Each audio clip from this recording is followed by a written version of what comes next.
Blessed are those who know how much they need to know before they know how little they know. Blessed are those who know how much they need to know before they know how little they know.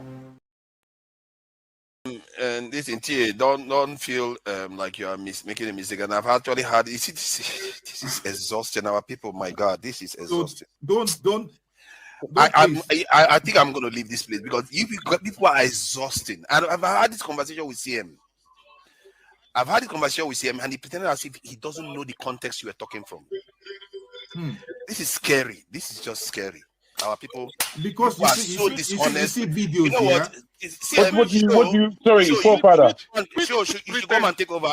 You are too dishonest. Let me see. I am tired of you people. It's unbelievable. Show can come and take over. Show you can come and take over, please. Forefather. These people are just full of dishonesty. Please. 1,911,844,833 naira and 46. I'll take that again. 1,911,000,000 1,844,000,000 1 trillion. This money is too much for me. 1 trillion. I hope that is not on the record. 1 trillion 911 billion 804. I have nothing new to say. People are hungry. Let them die. It's their fault. Yeah, I'm supporting Tinubu 100%. You're supporting Tinubu 100% to deal with Nigerians. Jeez. People like you. So that when next election comes, I will now see whether when people bring money, you will vote for them or you will do your conscience.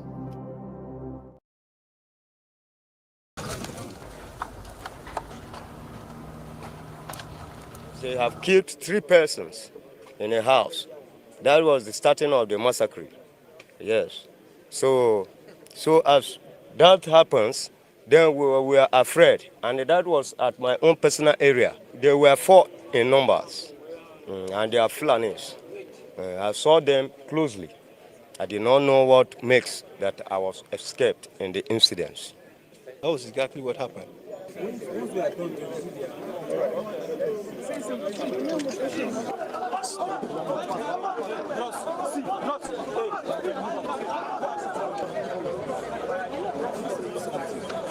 See, when one incident happened, hundreds of incidents have been prevented that are not known to the public.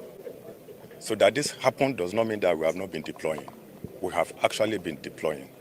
We've been working together with the military and with other security agencies to ensure that this reign of impunity of these criminal elements ends, and we are committed to this. I can assure you that we are committed to fight this battle and win this war. My appeal to the community is to cooperate with us. They know their environment more than anyone else. They should give us information. They know the strangers. They can recognize strange movements. They can see the signs that warns that there is an impending danger. They should please give information to us. And I want to assure them that any information given to our commanders on ground will be treated with utmost confidentiality. To come here and see the communities, to also commiserate with His Excellency, the Governor of Benue State, and the good people of Benue State. Like the IGP mentioned, this is one too many killings.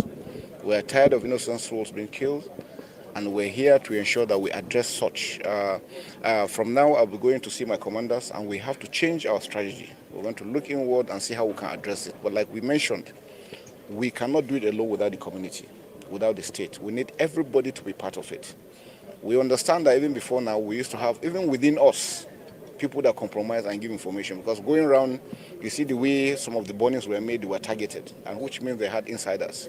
And so I've discussed with the communities, the traditional rulers, with the clergy, for us to work united. There have been some issues on trust, and that we're going to address. For us, like I said, we want this to be the last one that will happen. We're going to go all out to ensure that we address it. We have put in measures in other places and it has worked. Here is not going to be different. I want to assure Nigerians that not only Benue State, all over the country, we are determined, based on the mandate of Mr. President, to ensure that we restore peace and tranquility within our country. But we need Nigerians to support us. We must work together as a team. We've also had the information that sometimes some of these people come across borders. Wherever it is they're coming from, we're going to go after them and take them. So we must take the battle to them, not waiting for them to attack. And that's one I think is very, very critical. Tomorrow, hopefully, I will also want to proceed to Nasarawa State to see His Excellency, to be able to, because the borders are actually very critical to the success of what we're doing. For the youths, please don't give up.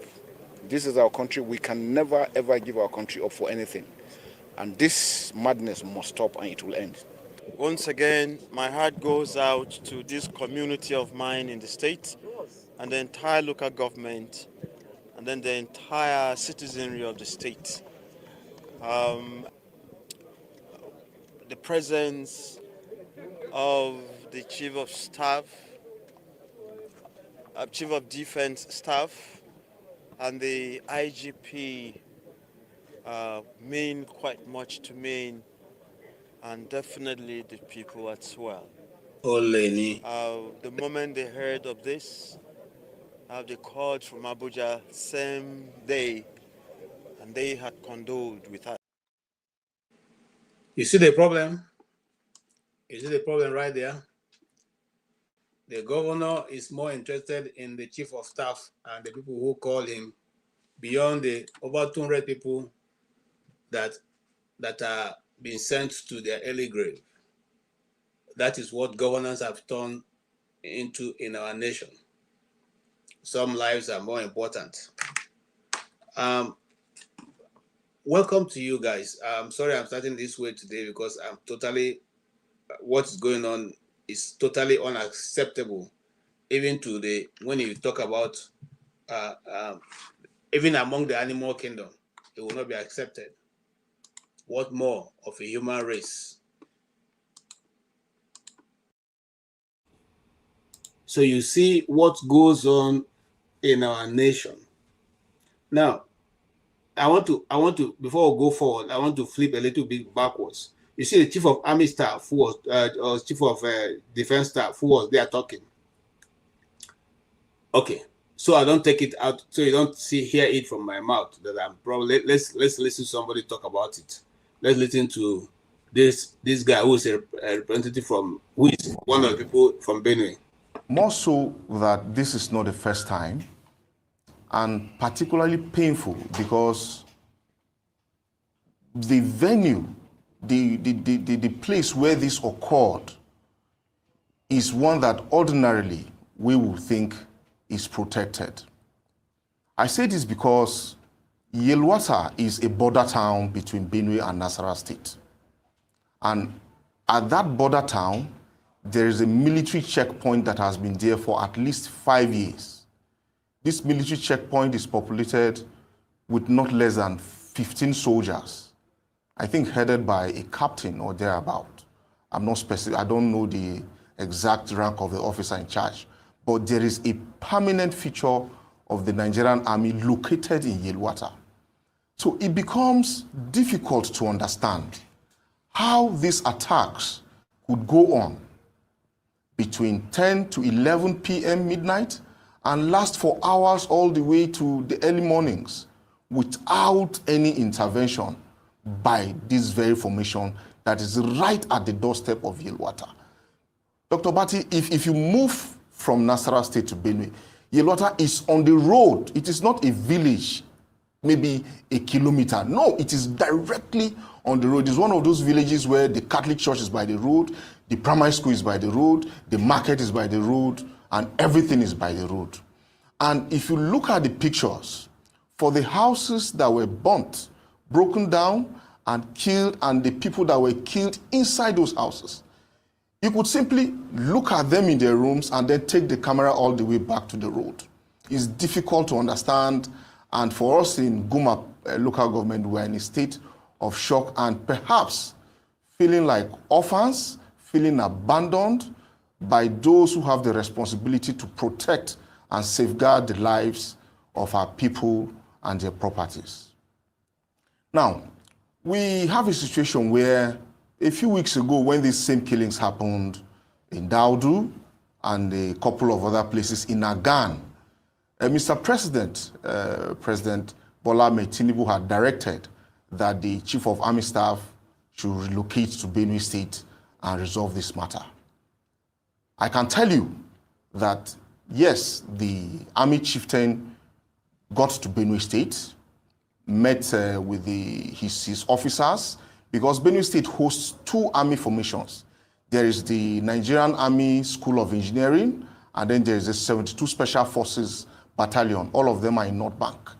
Agan, the village that was attacked a week or 2 weeks ago, is 200 meters away from the fence of the 72 Special Forces Battalion. Now, when the military chieftain got to Makurdi, he met with his people, and in awaiting his arrival, stakeholders had been put together. The Totiv, the Ochidoma, religious leaders, chairmen and youths, people of thought, and all stakeholders in the security sector were assembled at Government House so that they will have an interaction. I tell you, the man did not spend a minute with them. After meeting with his army, meeting with one or two other peoples, and meeting with the governor, he simply left. We don't know whether he was still in Benue. We don't know whether he returned to Abuja. But all we know is that for the Totiv and the Ochidoma and the first-class chiefs that came from all the local governments that are affected by this violence, the man did not meet with them. And then you have a situation where we understand that perhaps the army acts on orders. But how can you not act when there are gunshots right on your doorstep? It creates situations for us. Now, for yesterday, the protest that happened in Makurdi, it was one of those times that you sit and you wish that you were around to be part of that outing, because that is the only way the people can express the angst and the emotion that has built in them to witness these kind of things. But again, the way everything happened and eventually it got a little bit disrupted and all of that, we are at least hopeful and grateful that we had the opportunity to come out and express ourselves. My hand with my brother, and even my brother was left now. He was shooting of kidnapping. Your brother was killed? Yes, sir. When did this happen? Since last month, December. That is this 24th. December 24th. Yes, sir. Your brother was killed? Was killing. December 24th, yes, 2024. Wow. And so, since your brother was killed, you people came to this place? Yes, sir. All right. Yes, sir. Since then, have they been attacking you again? Yes, even to attack you yesterday in our place. In Libere? Yes, sir. How many people were killed? They killed one yesterday, one person they are killing yesterday. Okay. Now, all this while they have been attacking, how many people have they kidnapped? Now in their bush, there are a lot of people. They will reach like 15 people now in their hand now. Okay. And what are they saying? They are asking for money. As the world starts to awaken to the barbaric treatment of certain Christian communities in Nigeria, survivors of the systematic kidnapping and ethnic cleansing by radical groups are starting to speak out. Mike Ode James, a correspondent for Truth Nigeria, is here with the breaking details. Mike, what can you tell us about this ethnic cleansing? In a recent attack, his visit follows nationwide outrage over the scale of killings in the agrarian border community, where scores of residents lost their lives in a coordinated assault from Friday night into Saturday morning. General Musa toured the aftermath, burned homes, and destroyed properties, offering a grim reminder of the scale of devastation. He held a closed-door meeting with community leaders, offering condolences and assuring them of immediate military reinforcement to stabilize Yelwata and other flashpoints in the state. We are tired of innocent souls being killed, and we're here to ensure that we address such. From now, I'll be going to see my commanders, and we have to change our strategy. We're going to look inward and see how we can address it. But like we mentioned, we cannot do it alone without the community, without the state. We need everybody to be part of it. Also on ground was the Inspector General of Police, Kayode Egbetoku, who confirmed that tactical police units in the area have been doubled to ensure law enforcement and intelligence gathering. When one incident happened, people are displaced. What do you know? Yes. Yes. So let me say that it is also concerning when you hear reports, official reports claiming only 59 people have been killed. Very credible media outlets have reported that over 100, some saying over 200, and feelers and information I'm receiving from our people on the ground say actually that number is more in the range of 200. So yes, obviously that means thousands, over 1,000 households are affected. And we have probably hundreds of thousands of internally displaced people. So now what that means is there are people who need intervention. I am aware that at the moment, the state government is providing some succor to the people, but this is not sufficient. I've heard complaints from people that they're not being properly catered for. NEMA made a one-off intervention, just like the UN did, contrary to when in Borno, NEMA was making monthly interventions, and we're demanding that that same kind of attention be accorded to our people. And we think it is time Mr. President comes to see for himself. On behalf of my people of Benue, we want to demand, Mr. President, we believe we should be important enough.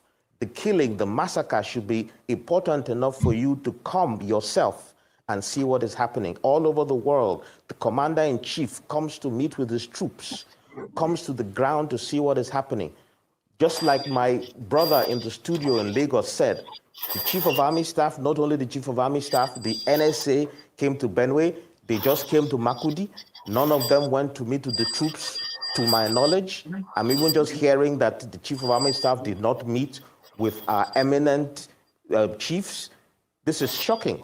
So in terms of the humanitarian crisis, this also is the point for me to raise the fact that there has been no intervention for our people over the years. Okay. If you remember, there's a 10 billion naira that was said was going to be used for the resettlement. This was a promise made by the then Vice President when he visited Benue. To date, there has not been anything said about that amount. Go back to the studio. Short memory. None of you here seated can defend the votes. If you have complained, Nigerians have been clapping for you. The only way Shekarau became governor, do you know how? Because people lined up. When they ask how many people are there, they say over 500,000. No, I won't give 500,000. Announce Shekarau. It's happened in Ghana. Before the election of the last president. 2 days, a lot of us were called to intervene. But why did they do that? The people were ready to die. You are talking, abusing everybody. Nobody has power and will give it to you. Nobody, not even me. If you want a pastor as president, can get one. The politician is there in Nigeria to steal, to maim, to kill, to remain in power. If you think Tinubu will give it to you, you are wasting your time. So when we speak, we forget history. Unfortunately for me, poverty has made me to be part of the political system from when I left university. Sister Luka Kawos in Makodi. Sister Luka Kawos in Makodi. Nonsense. Sister, look at cows in Makodi. Benue State government is escorting the Makodi capital. Sister, look. Oh my God. Can you imagine this?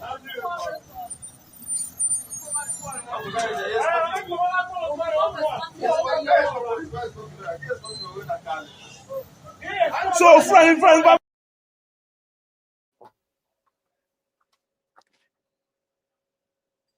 Okay. Hello. Who is that now? Anybody they say crayfish for here? Okay. I think it's Master Support from Diaspora. All right. Gentlemen, you're welcome. I see Forefather who is already here. I see Ike, Mr. Ike. I see Benson. I see Tony. And I see only the seat of support for diaspora voting. I'm sure that he will come back on. But I needed to play that last video for you guys to see, because sometimes when we say these things, people doubt it. You could see the two SUVs, or one SUV and the other one is civil defense, escorting those cows through a state where there is a anti-grazing law that says that you cannot carry your cows through the streets, through the town. Okay, if that is done, those cows are supposed to be impounded. So you see the government officials escorting the cows across the city, breaking the law themselves. This is the kind of community or country we have built for ourselves. I need to play those long videos because I wanted everyone to get a handle of what we are discussing. And what we are discussing is not different from any other which has gone on for a while. I want to read out something that a friend of mine posted on his Facebook page. Oh God, it has gone off. Okay, when I get it, I will read it out for you guys. But now you have watched the clips I've shown. The other clip I couldn't show was the Reverend Father who went to his community, and that community had been, nobody lives there any longer. It's just empty.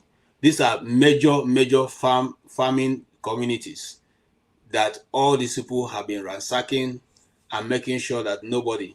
I have the list of the people who have been killed in Yawata. I got it from a friend of mine, on Facebook. They have the list. Some families have been extinct because some families is all of them that all went. So that family, if they don't have any other person outside of that, their community is gone. By the way, we are holding this because we don't want anybody to think that, this is worthy to be spoken about. We can't allow these things to continue. Now, I'll give you an example. A community, a group of people who has, I don't know if any of you know Benue people. They live in communities, especially when it is farming season like this time. They have their houses close to where they farm. Majority of them have their places close to where they farm, and they use those places more often. So if you go to one community, you may get almost everybody who is related to anybody in that community.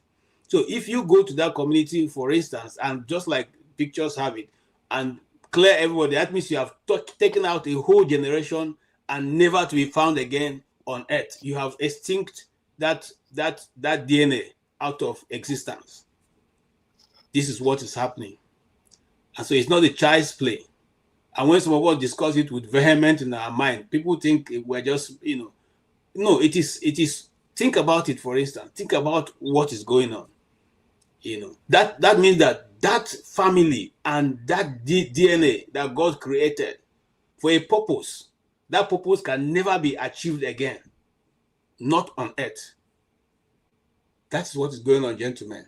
And that's how serious it is. So when I see people like Christopher Musa come and say what they are saying, knowing that 72 Special Force Battalion is just beside this community and they could not intervene, are they saying, because me as a media person, I'm trying to listen to sound, I'm trying to hear sound, I'm trying to see pictures, I'm trying to see stories. You, and wherever I see it, I can identify it. you as a military man, you are trained to listen to the sound of, guns. And some military men can tell you, just by the sound they hear, they can tell you what is being used in that place. Are they saying that all that training by the same people who are, that checkpoint they have by Yelwa, or the army base, the 72 Airborne Battalion, okay, that is a special force squad that has, at least, I know that place very well. That's where my secondary school was. Okay, are they saying that barracks, as large as it is, none of them could hear a sound of a gun? The sound of that, what was going on from 11 p.m. till early hours of the morning. I find that difficult to accept. Because you all know how sound travels. We're not even talking about a city. In Nigeria, once it's dark, everywhere goes quiet. So as little sound can travel miles. Are they saying that all the sound, the noise, the fire burning, nobody saw anything in that barracks?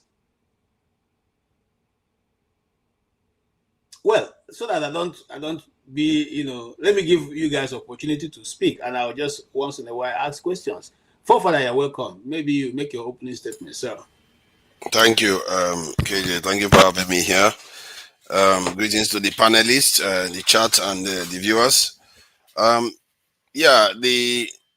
I was listening to the video that was played, and it still goes back to what I've been complaining about. And we can dance around these things as much as we can until we have enough boots on the ground. This problem will not go away. There's a reason why they are not showing up in the cities, because we have enough boots there. The reason why they show up in the outskirts is because we don't have enough. Even from the description of the villagers and the people that were there, they said the police intercepted them. Then they went somewhere else where there was no police.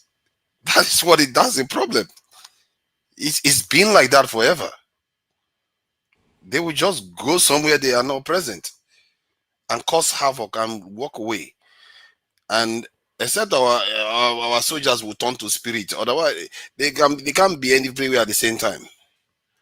How are you supposed to move from 10 kilometers away to the location of where incidents are occurring when you are not a spirit instantly? You can't do that unless you have people posted there. The reason why they encounter police there, because the police were posted there. This problem has been diagnosed a long time ago, and this is a security problem. We don't have enough boots on the ground. We don't have the normal type of boots on the ground. We don't even have a standard size security force, not to mention an enhanced one because of our security predicament. You see, can I ask a quick question, please, of you? With what you're saying, we all know and understand the problem still persists. From here on in, given the fact that we acknowledge wholeheartedly that we do not have a government willing to pursue real and genuine security efforts. God bless Given you, that's the Jago. case, what do we do from here is the issue. Because you can't keep repeating yourself. We know what you're saying. But what is now the issue? No, now that we know that we don't have there's no one coming. If police are posted in our area, nobody's coming. So what do we do from there? What we're going to do is similar to what the VDM did. We have to call this in awareness to this issue, to what it truly is. Our leaders know it. That's why all of them adopted the same position for the election. They all know this problem. You should ask yourself why they don't want to do it. And we have to sensitize people to that fact, that they don't have enough people. You can see it from the testimonies of the people that have experienced this thing. They are telling you that the people are not present. And every time this chief of defense staff will come out and say, we're going to change strategy. What strategy are you going to change to? You're going to turn to spirit? We know the problem. We have to sensitize people to it so that they can demand that solution. Because if they don't know what they need, how can they demand the solution to it? Let me ask another question on top of what Jaguar has asked you, which is very correct. Now, these people, just like you said, are not spirits. and they don't work. So are you saying that 300 bikes traveling in one direction at night is invisible? Listen to what I'm saying. 300 bikes traveling at night in one direction. Is it difficult to identify? No, it's not that difficult to identify. Vis-a-vis what Jagun asked you, now that we know that the people in with this authority of violence are not ready to help out the people, what is the solution? You see, you want to turn I think there is a need to turn the accusation against each other. This is a security problem. Make no mistake. If you try to do what you are doing now, you're going to get what you have in Congo. Because that's how it starts. One side wants to secure their own area. Before you know it, they start taking taxes. Before you know it, they start forming this in separate spheres of influence within a country. And you have a fragmented nation all over the place. And already there are signs of it in Nigeria. What you should be doing is sensitize the people like VDM did to challenge the leaders. Which kind of the right is this thing. one? No, Which no, kind no, of no. No, stop that. You see what he wants to do? You see what he wants to do? They just want to send us to the direction this DRC is. I see. It's like our people there. They don't. You know. Let me say this. If somebody tells you the outside it is dark, and some other person tells you in the outside it is black, it is bright, it's your job as a human being to go and check which one it is. Did you bother to check anything I've said? Literally, the guy was telling you right now in the interview what happened there, and you can't even tell what is wrong. If you cannot even protect that, how can you even protect your people? The guy told you that the police people were there, where the police people were present, the bandits couldn't overwhelm them. They had to go the other way. No. There were That's two not what he sets. said. Excuse me. There is a. I don't think that forefathers has watched. Forefathers hasn't watched the video. Watched the video extensively. They were deployed in various locations. The terrorists were deployed. The police station. There were people who were at the police station. The people who went who stayed at the police station, when they came to attack them, the police there attacked them. But they were another location, where they attacked from. It was a well-planned and organized thing. It wasn't just one straight. They divided themselves. So that's the issue. There were those in the church. There were those in the market. There were those in the school. There were those. So they had so much manpower that they split themselves all over the place. That's what you're saying. Manpower, yes. No. Jago, that's what the bikes carry 3 people in one bike, 3 persons. So if there are 300 bikes, that is 900 persons that are coming in. If there are 1,000 bikes, that is 3,000 people that are coming in, because each bike carries 3 people. Yes. Each bike carries 3 people. And now we are saying just the same thing the argument we made during the Chibok girls. In a night, in a thick darkness of the night in the sub-Saharan Africa, if a motorbike or a vehicle is traveling in any direction, as long as it has light, you will be able to identify it from a very far distance. The question now be, the army has drones that can be flown at night. The place where they are attacking for this, we're just dealing with Benue right now, has special force called Jumpers Club. The Jumpers, they are the paratroopers and all the special, army special units. They did not hear anything to go into action. Yes. That's what we're saying. Even if they did, they will not be there. If you have drones can only do as much. We keep saying, saying this. No. You said even if they heard the sound, they did not go there. That was asked you. Because one of the things the security officials say is that sometimes they will deliberately create an incident somewhere. On their way there, they ambush them. So it's not. They have to think about so many things. You have not put yourself in their shoes. They have to think, and it's at night. You've not put yourself in their shoes to see how they operate. And Nigerian roads. You are not even sure. Maybe you have never been there before. You are not even sure how the state of the road is. And you are heading out. Forward. So you that is trained as a military guy to combat whatever, and you are telling me you will be less skilled to attack somebody who doesn't have training, who is only just to learn how to shoot, but tactical to combat or whatever, they don't have it. They're only just learn how to shoot, or even shoot without aiming. But you that is a military man that went series of training, you know how to hear sounds, you know how to strategize, you know how to take cover or whatever.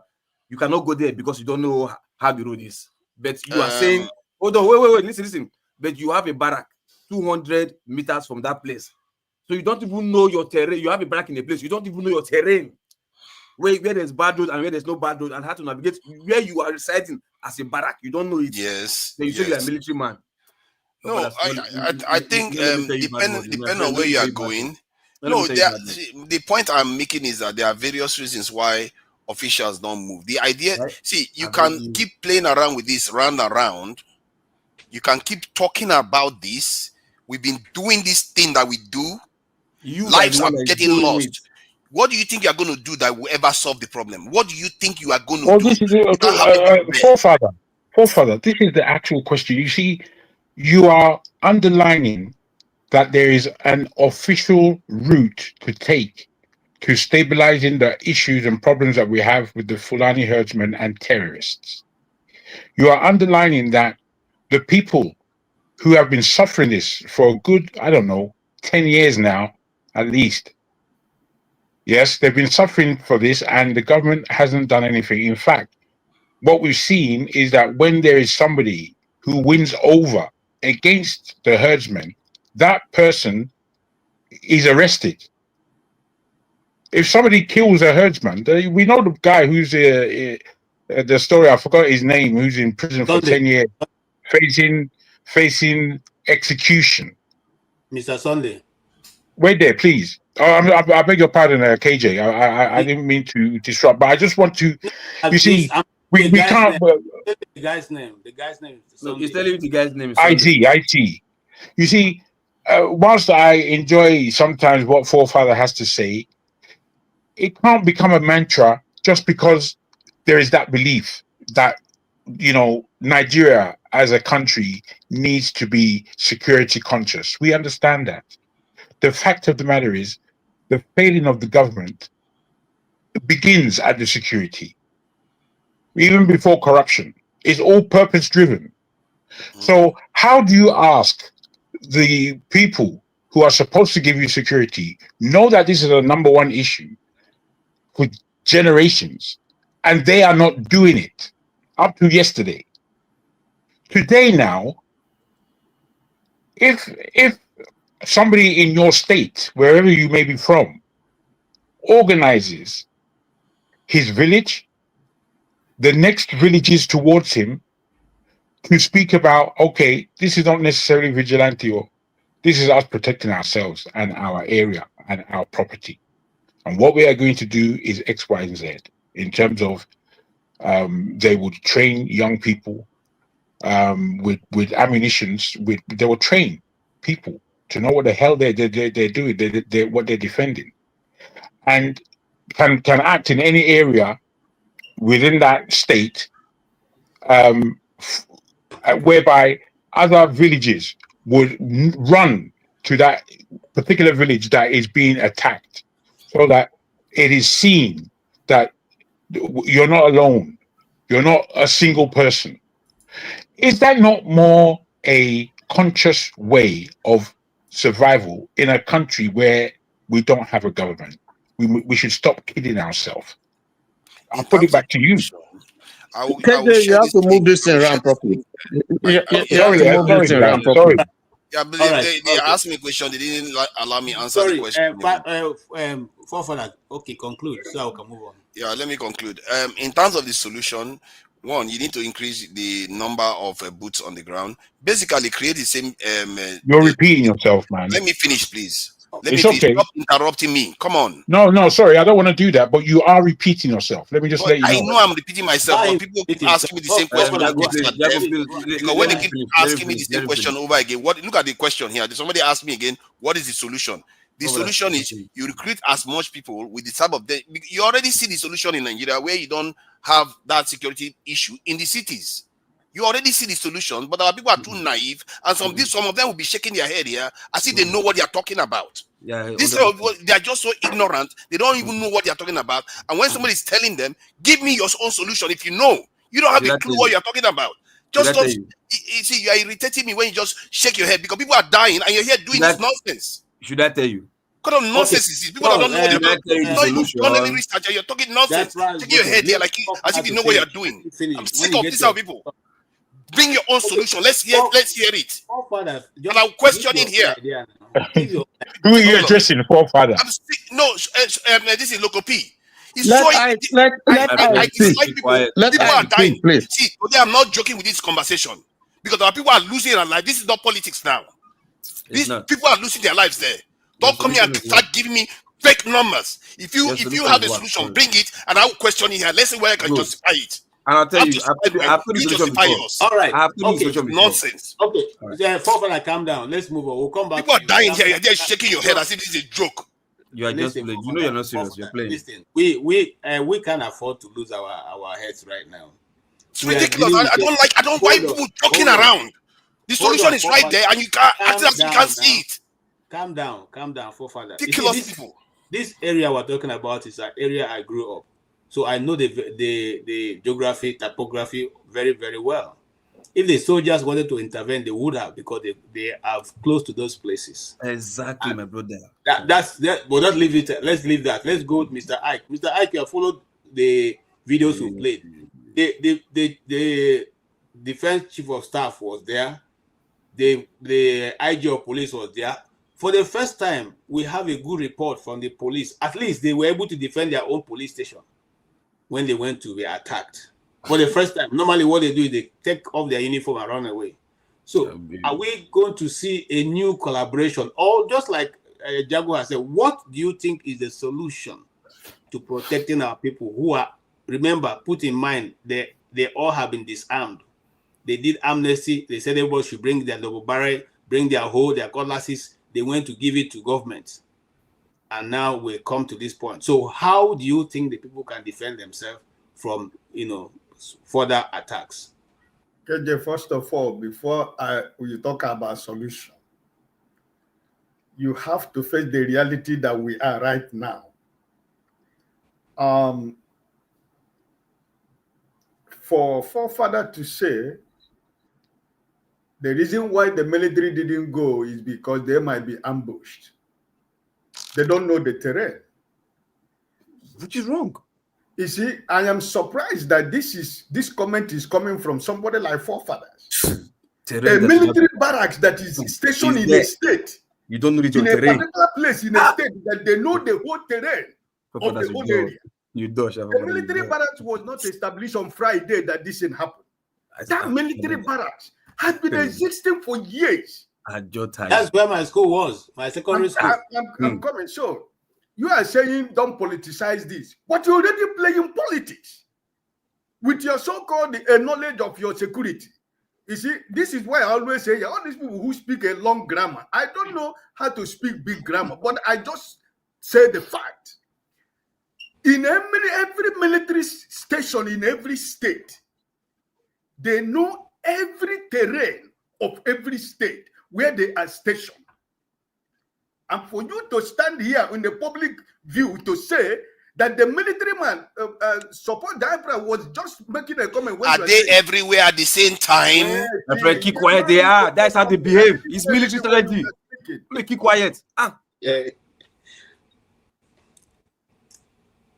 Okay, calm down, guys. The military, you are trained as a military man.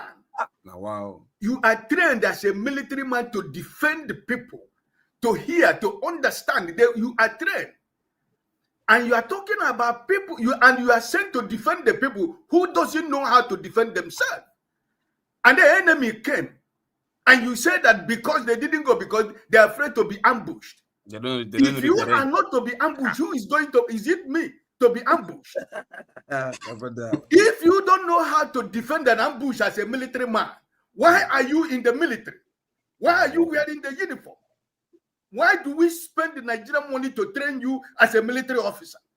If you don't know the terrain, if you don't know how to fight as a military man, why should Nigerian tax money be used on your head? Send you to India or America or Britain to go and study military tactics. And you're coming here to let me know that they didn't go because they can be ambushed. And the people from Benue State, we just listen here now. Somebody, Madaki, is telling you that the different kilometer meters of difference between this military position and the people. And you're here saying what you're saying. There was not even a move from the military at all. And the KJ who is hosting this is telling you, in the night, all of us lived in Nigeria. At a very dead night of the night, if you drop a ball anywhere, the sound knockout. See, Christmas knockout, honorary Christmas knockout. You know how far Thank you, my brother. God bless you. Christmas knockout. Thank you, my brother. God bless you. Then you're talking about the sound of a gun at the dead of a night. You said the military barracks. Do you know military barracks? Not even local security. Military barracks did not hear the sound of a gun for almost from 11 p.m. in the night. It's not a barrack, or it's a base. It's not a barrack. It's not really a barrack. It's a base. It's a military base. Not a barrack. Hold on now. These are special forces. Both of them are close to each other. These are special forces. But this is the point. This is the way I'm coming. Do you know why we are saying all these things? We are living in a country where nobody pays for consequences of their action. Exactly.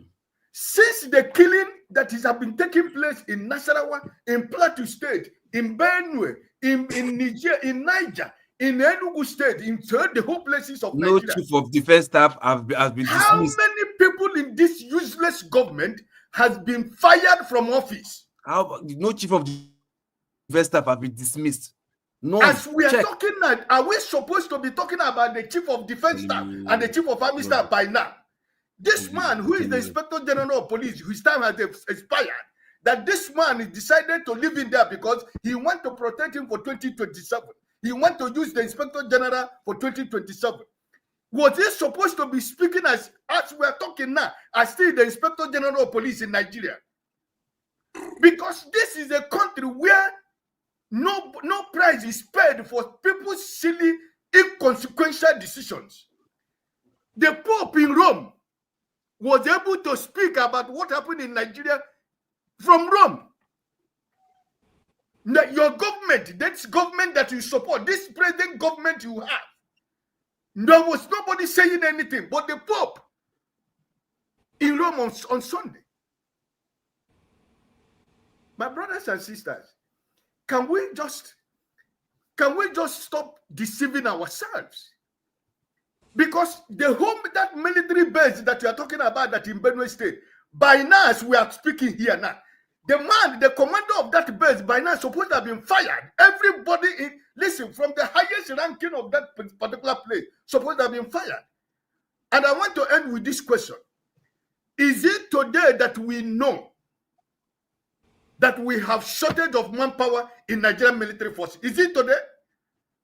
Is it today that we know that we don't have and we need people more in the military? How you and me that is talking here, will you be ready to send your son to go into Nigerian military, where they have released the Boko Haram terrorists into Nigerian military? Is it the same military that you are going to send your son or your daughter to go and join to defend to defend the terrorists? You are telling me population. Rubbish. All right, thank you so much. In Nigeria is that we never want to tell ourselves the truth. And as long as we continue to claim that we know, and as long as we continue to say that thing we think we know, if we don't do it, there is no other way to do it. Because I believe that this military base that is here today that couldn't defend this 200 and something people that was killed, there is no excuse for anybody is going to give me that in this particular place where this happened, there was a military base. And the distance that have been confirmed by the people from Benue State.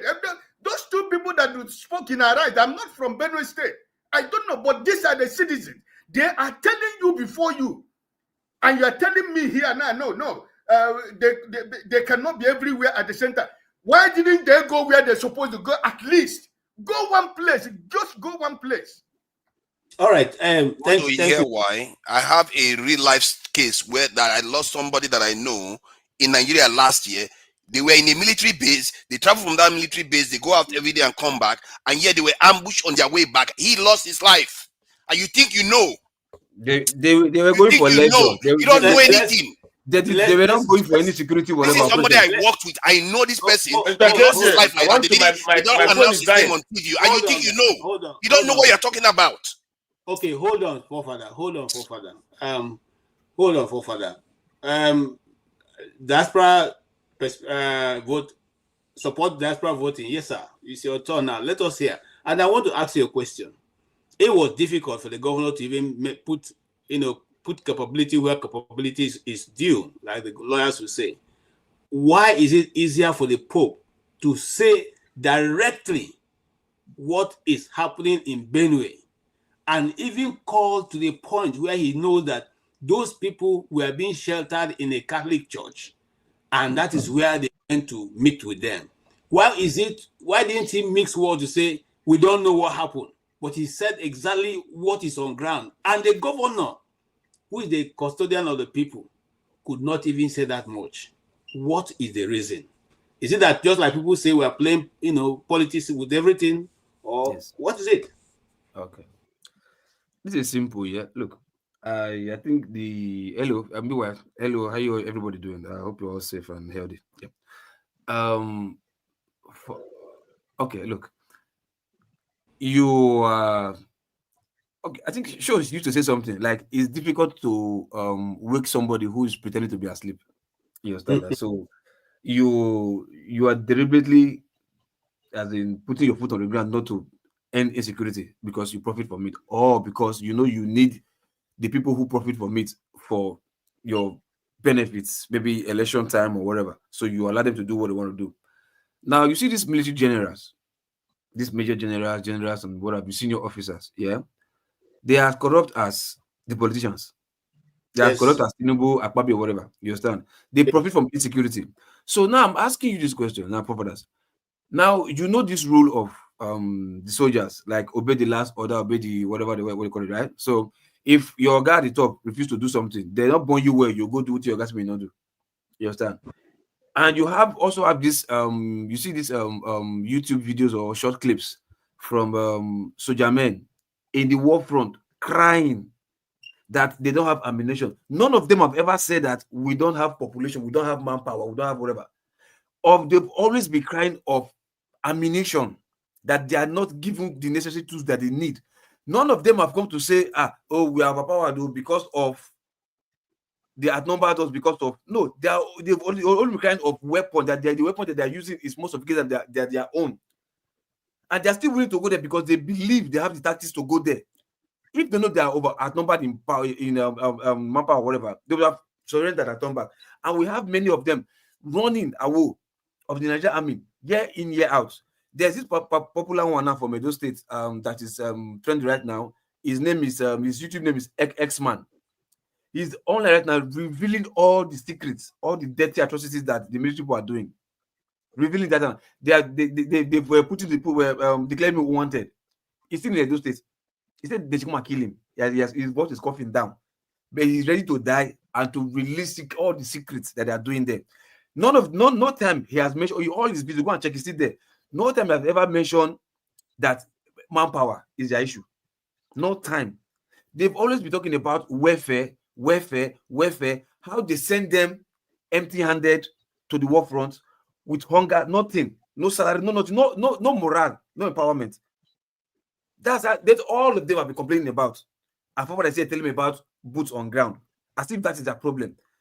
Look, I've told you about this about mercenary. Yeah, mercenary, they are few in number. There can be 5, and they can take out a whole battalion, a whole army in the country. Why? Because they are trained. You understand? Tactics, whatever, to take out number of people, no matter how much you are. So I've told you several times, number is not our problem. You are saying copy because other countries. If it's by numbers, yeah, how come they have other countries that have fewer numbers in population, but their GDP growth is even well far developed than ours?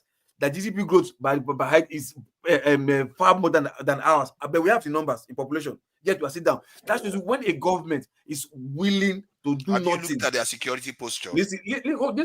Over Sabi, have you checked their security posture? My friend, keep quiet. I'm asking you, population-wise, Population bother to check, he just talk. Just listen, population-wise. Yeah, population-wise. Versus the soldiers that they have. Oh, shit. Okay, see what I want to say. I've told you several times, look, what we need is tactics. It's willingness. Willingness to do what, not even that, willingness to do what you want to do. We have year in, year out. Tompolo came out, cried that the whatever they are doing in the battle of oil, that the military, they are involved. So are you telling me now, when you have the Oga of the military involved in that kind of racket, so if you put 1 million soldiers in the Nigerian army, all of them will not conform under that Oga? Is that what you're telling me? How do you think they do it in the cities? No, Mr. Genius, how do you think they do it in Nigerian cities? Now, let me tell you, Can't common you sense. even see Wait, that? Wait, let me tell you, if you have common sense, yeah? Why do robbers rob mostly at night in the dark? Criminals, why do they do mostly in the dark? Why don't they do it in the daytime? No, tell me now, why did they do it at night? Why do they do it in the daytime? Because darkness offers them a bit of security. But you Sorry? should know, No, that the Nigerian cities are more secure. Why? No, not secure. No, because they know they can easily get away at night. They can easily mix with innocent. They can easily hide. Then why don't they come to Nigerian cities? Oh no, listen to me. Listen. Look, that means if you are a thief, sorry, I'm not a thief, but if you are a thief,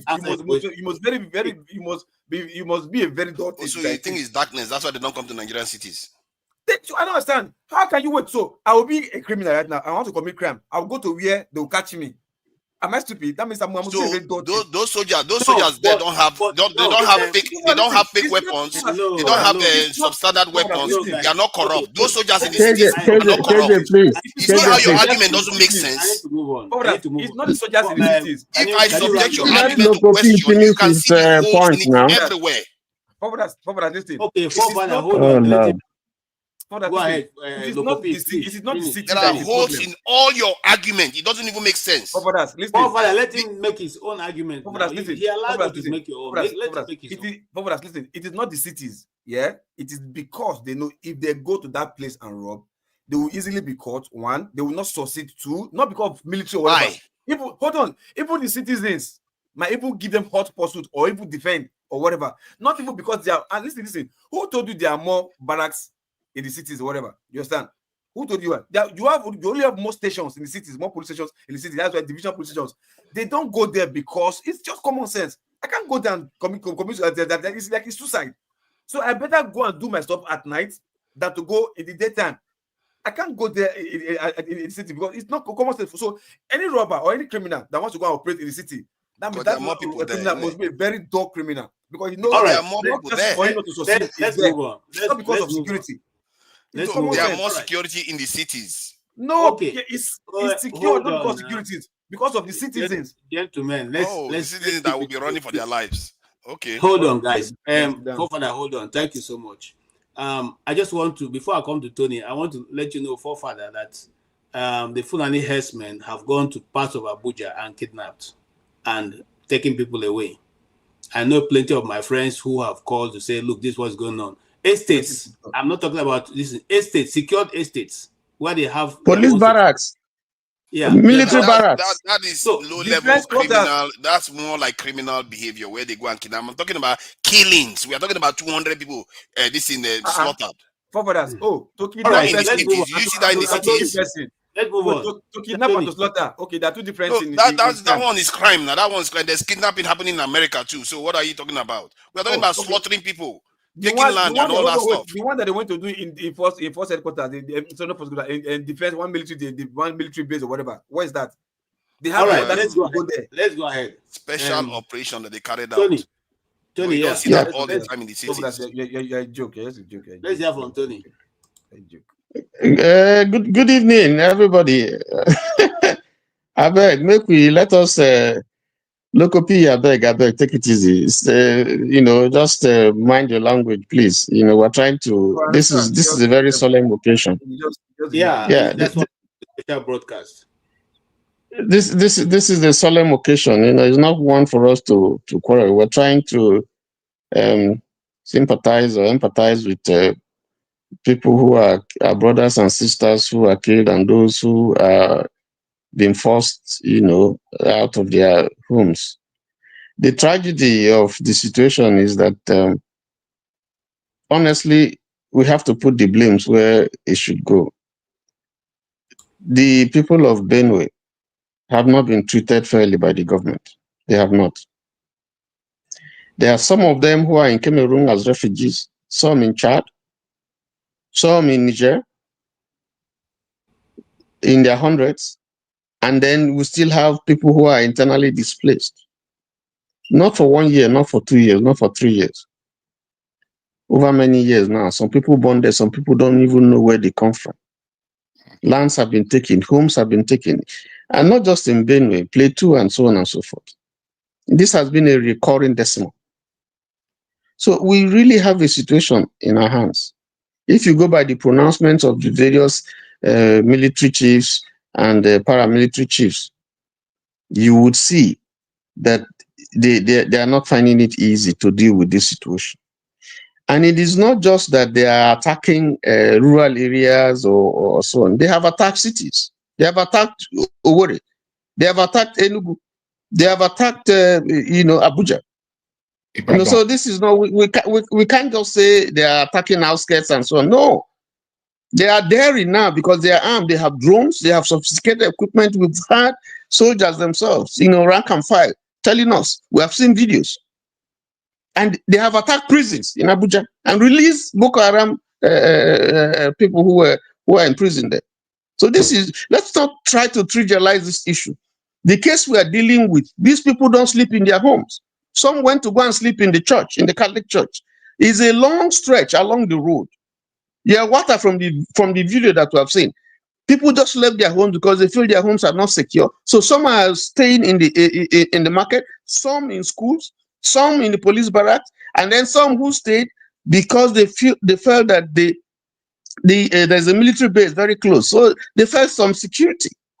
But the point is that assuming that there's no light, let us say there was no light, but the police were alert in the darkness to respond. But the military people were not alert. They couldn't respond and defend people who are their neighbors when they are hearing gunshots and so on. What are we talking about? They just went with ease from Friday night to Saturday morning, killing people, burning houses and so on. There was no, God bless the police people who responded, because it's not usually in the character of the police to do that kind of a thing. But they stood their ground and drove down, repelled the attack. They distributed, it was a well-planned, where is the intel? It was a well-planned thing. They distributed themselves. You go to this location, you go to this location, you go to that location. They knew that there is a military base. They knew that there's a police station. So you are left us, what you leave us to think, to believe is that the signal has gone to the military base. This is my thinking, that they are coming. You guys stay quiet. Don't do anything. I mean, what kind of country is that? By now we're supposed to be hearing people being fired. By now we're supposed to hear people being court-martialed. By now we're supposed to hear people, going to jail. By now we're supposed to hear people, some of them are apprehended and arrested. We're not hearing that. We're hearing gospel. From now on, we're going to do this, we're going to do that. What kind of nation is that? Look at what happened here. A lone ranger here in America just went on rampage, killed 2 people, a husband and wife, then injured another husband and wife, and the whole country is looking for him. They're looking for them. They're looking for him. What are we talking about? The governor has come to say something, and everybody is looking out. The information is everywhere. If you see this picture, if you see this guy, and so on and so forth, and you say this is a country, that doesn't mean anything. 200 people, 200, not one, even one is even too much. One is too many. 200 people. And the government is saying, no, it's not up to 200. Some people say it's 50. Some people say, how can you be so callous? What kind of government is that? Stupid talk. Stupid talk. What kind of human beings are we? What is happening in this country? Why are we like this? And then when somebody now says, I've had enough now, and he's going to go on rampage and begin to kill. They kill one cow, Kill one person, and then there's trouble. But people are being wasted and so on. It's been on, and we keep preaching and preaching and preaching and preaching. You know, I have said, listen, I'm not a violent person, but I think we have gotten to a point where this thing must end. People must stand up, like the generals have told us. You must stand up now and respond, because it's only when you do that. If you do me, I do you, like Israel. Then I think then this thing must stop. When they started killing Igbos in the north, and they send them in trailers and send them to Abia State, and Ojikanu was governor. He saw it. He said, "No, I'm going to tell my people to retaliate." They sent emissaries to him to say, "Please, please, please, please, don't do," and that nonsense stopped. Come on, how can we do this type of a thing? Why? Please let us not come here and be talking nonsense. I think what we should be looking at is a solution. This is a joke that has gone too far, and there must be a response. If the government cannot do anything, the people should respond however they please. Because this country belongs to all of us. This nonsense must stop. All right. Thank you so much, Tony. I appreciate your contribution. Yes, Mr. Benson Emmanuel. Yeah. What have you heard so far, and from your own understanding, what should be the solution towards going forward? Because it's gonna, if we don't do anything, it's gonna repeat again. Mr. or Dr. KJ, good evening, sir. Good evening, sir. Nani Ike, good evening. Diaspora voting. Mr. Tony, Jagun, and the Nigerian government representative. Good evening. You see, the thing. What you see, the problem is this: we like to hide the truth. we hide the truth too much, and that is why we are dying. You know, but have all of you forgotten what the former spokesman of Buhari said? He said the Benue people, they are either the land or your life. So who didn't hear it? Is it a secret? Up to today, nobody have arrested that guy. Nobody has asked that guy why did he make that statement. Either the land or your life. So since, as I said, since that time up to now, nobody have arrested that guy. And since that time, the killing have been going on. This what they call it, these people need those land. The government you have, if these people are being killed every day and people are resettling those land, why are those people not being arrested? Where are you coming from? Is this your community? Nobody's doing that. So when somebody comes up and starts saying the governor should do this, governor should do this, the responsibility of the decision is in the hands of the president. That's the commander in chief. We hear many times the military said, the junior cadre said, the top hierarchy has not given us command to go and defend and fight these people. We all hear it every time they say it. Nobody asks us to go and attack and defend this or attack them. So the people who are doing this is in collaboration with the top hierarchy, the government itself. That is why, let's say when Fulani 5 Fulanis are killed, you will see the whole both Senate, everybody going to that if it's in Niger State and Fulani are killed there, you see them going there, rushing there, begging them, giving them everything, giving them millions, giving them. But when people are killing the east or killing even in southwest, even in rivers, anywhere you don't see them going. How many people have died in this Benue? How many people are dying in Plateau every day? Yesterday, it was in Enugu. The other day, people were killed in Benin. And it was a problem. How many Fulanis? Fulani killers, so Benin people killed them. It was a problem in Fulani land. So the thing is that we the South, we have maybe our politicians have sold us to the Fulanis, or that we are helpless, or that we are slave to them now. Because if somebody can tell you either the land or your life, Buhari finished, nobody arrested Buhari, nobody questioned him. He's postman, nobody questioned him, nobody arrested him, and people are dying every day. Even the governor cannot even open his mouth and say, these are the people killing us. Before we start looking for solution in this, these people that are killing, do you know this nonsense? Where are they coming from? Are they Fulani of Nigeria? Are they Fulani from foreign? If they're Fulani from foreign, where are they camping? If these are Fulani from foreign, where are they camping?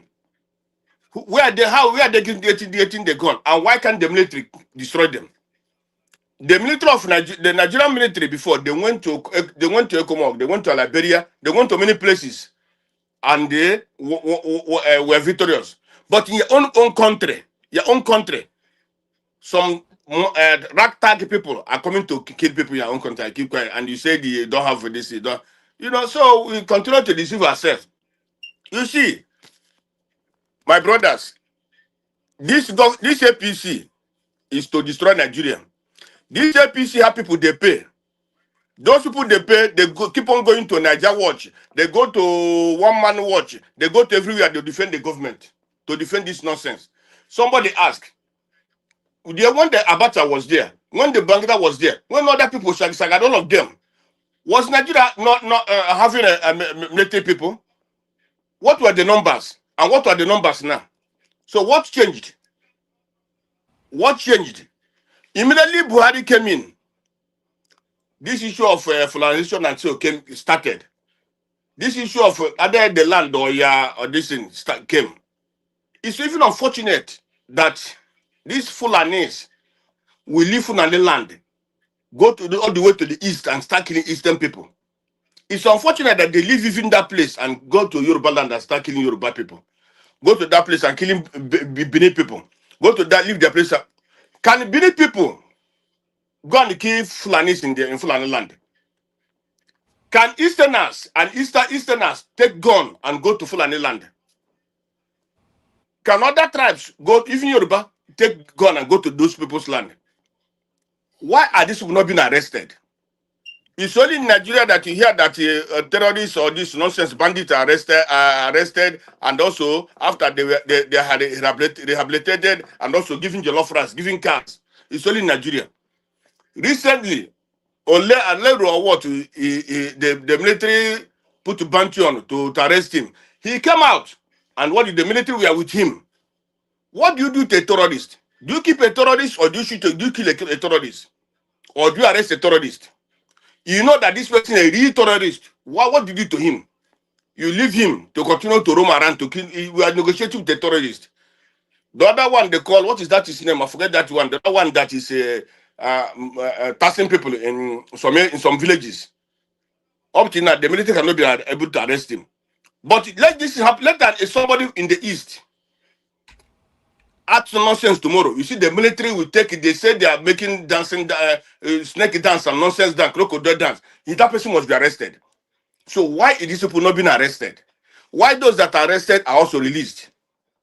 The problem is this: whether we cannot to tell ourselves the truth, or whether we cannot to allow ourselves, so because we are government agents, we are paid agents. That's why we go to the different stations to start talking rubbish, nonsense. The thing is that these people, this is a Fulanization agenda. And the president we have today believe that he already said he will not fight the Fulanis. And he believes that if he fight them, he will not win election. But you see, what these people are doing, one, no conscience. One, either they are drinking blood of in people who are dead. I think they are drinking the blood. Because as a human being, you can't be and your people are dying. You keep quiet because of election. What are you electioning for? You stay for 2 years. If you are lucky to rule Nigeria for a month or 2 months, you must thank God very well. Not to say I want to rule for 8 years and your people are dying. You only have this in the my brother, a black man for me is like the devil we are seeing. Most of the black people is the devil we are seeing. Because as of I'm here, I'm not from Benue. I'm not from any. Even if today things happening or in anywhere in the country, my brother, I don't sleep. I can't sleep And whenever I wake up in the morning, I start watching Nigerian news, and what I see is nonsense, nonsense, nonsense, nonsense. If you say let's divide, some people say why must we divide? But those small countries, Botswana, Malaysia, Singapore, all those places, none of their citizens will die anyhow, and the country keep quiet. But in Nigeria, it's like people. You want to live with people who love cow more than a human being. The Southerners want to live with people who love cow more than a human being. Are you people forgetting that recently the herdsmen, the Fulani herdsmen, this thing in Plateau State, I think Plateau State said, if you people want this killing to stop, this is what they have to do. They have to remove one police commissioner. They have to remove one army officer. Who arrested that guy today? Who arrested that guy? The man said, if you want this thing to stop, this is what the government have to do. Who arrested that guy today? The people know who is doing all these things. They know. The government knows. Tinubu knows. Chief of army staff knows. They know. The only thing that they have said, they have sold their people and sold their conscience and sold it to the Fulani tribe. So let's continue dealing on this until what my prayer is this. All those people that support this nonsense, one day let these Fulani herdsmen meet their families. Thank you, Mr. TJ. You're mute. I was looking for that that statement made by additional. But yes, go ahead, please, Javin. Go ahead. Thank you, guys. Good evening again to everybody. I would like to spend special regard to my brother Steph, who we haven't seen for a very long time. It's good to see you. Indeed, it is quite somber. You know, the way that show began the show. Yeah, we can say yesterday now. In this side of the Atlantic, anyway. He began it in a way of reflection or somber nation of the fact that, man, we're still dying in this Nigeria. We're still suffering greatly. So, yeah, you know, I'm thinking that we as a collective who know the show very well, we know each other very well. I think sometimes we need to be a bit more humble in our approach to these things, man, and use ears very well, and less of the umbrage, if you like, less of the kind of being offended, because you know we're talking about real things, man. From the comfort of being in the West, however comfortable or uncomfortable you might be, you see, there are general differences between myself and forefather in the way we discuss and where we come from in our general arguments. There's many areas where we could agree, we may agree. But sometimes I think because you come from a certain standpoint, you might miss the, I'll say as humbly as I can, you might miss the elephant in the room, as far as I'm concerned. There's a way that I purport myself as a Nigerian, because I am a Nigerian and I care for myself as a Nigerian, which means I care for any other Nigerian, whether I like you or not, in actual fact. The position of Nigeria, and why I put my questions to you, was what you perceive as having a country or putting responsibility on a government that doesn't want any responsibility. I find this a real uphill battle that Nigeria has been fighting since its inception. And I'm not fighting that fight. It's just not the angle I come from. The greatest enemies to Nigeria are the Nigerian leaders in Nigeria. That's the greatest enemy. again, anytime I look at Nigerian politics, it appalls me. It's appalling. Just on a regular, everyday level, appalling. I was most appalled when ECOWAS wanted to fight Niger. That was, I thought that was the lowest point a country called Nigeria has ever reached. And they were going to do this in the face of the public on a knee-jerk reaction. Bring war to that part of Africa. I mean, when I say war, I mean country by country, which I don't believe has ever happened. I think we've had civil wars, but we haven't had wars. We have had wars against countries, but you know, again, those were quite politicized. Talking about Sierra Leone and Liberia. Now, what I say this to say is that, man, I don't believe that we're serious. I believe pontification is more our neighbor in our communication in the trouble that we're in as Nigerians. When I look at the country, and I know back in the day, the days of Abacha, the days of Babangida, the days of Idi Agbon and Buhari, there could be no Boko Haram or any of these Fulani herdsmen if, you know, given the level of strictness that those army generals or officers were.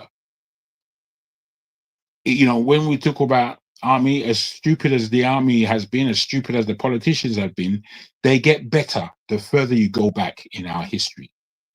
They get worse as we come forward.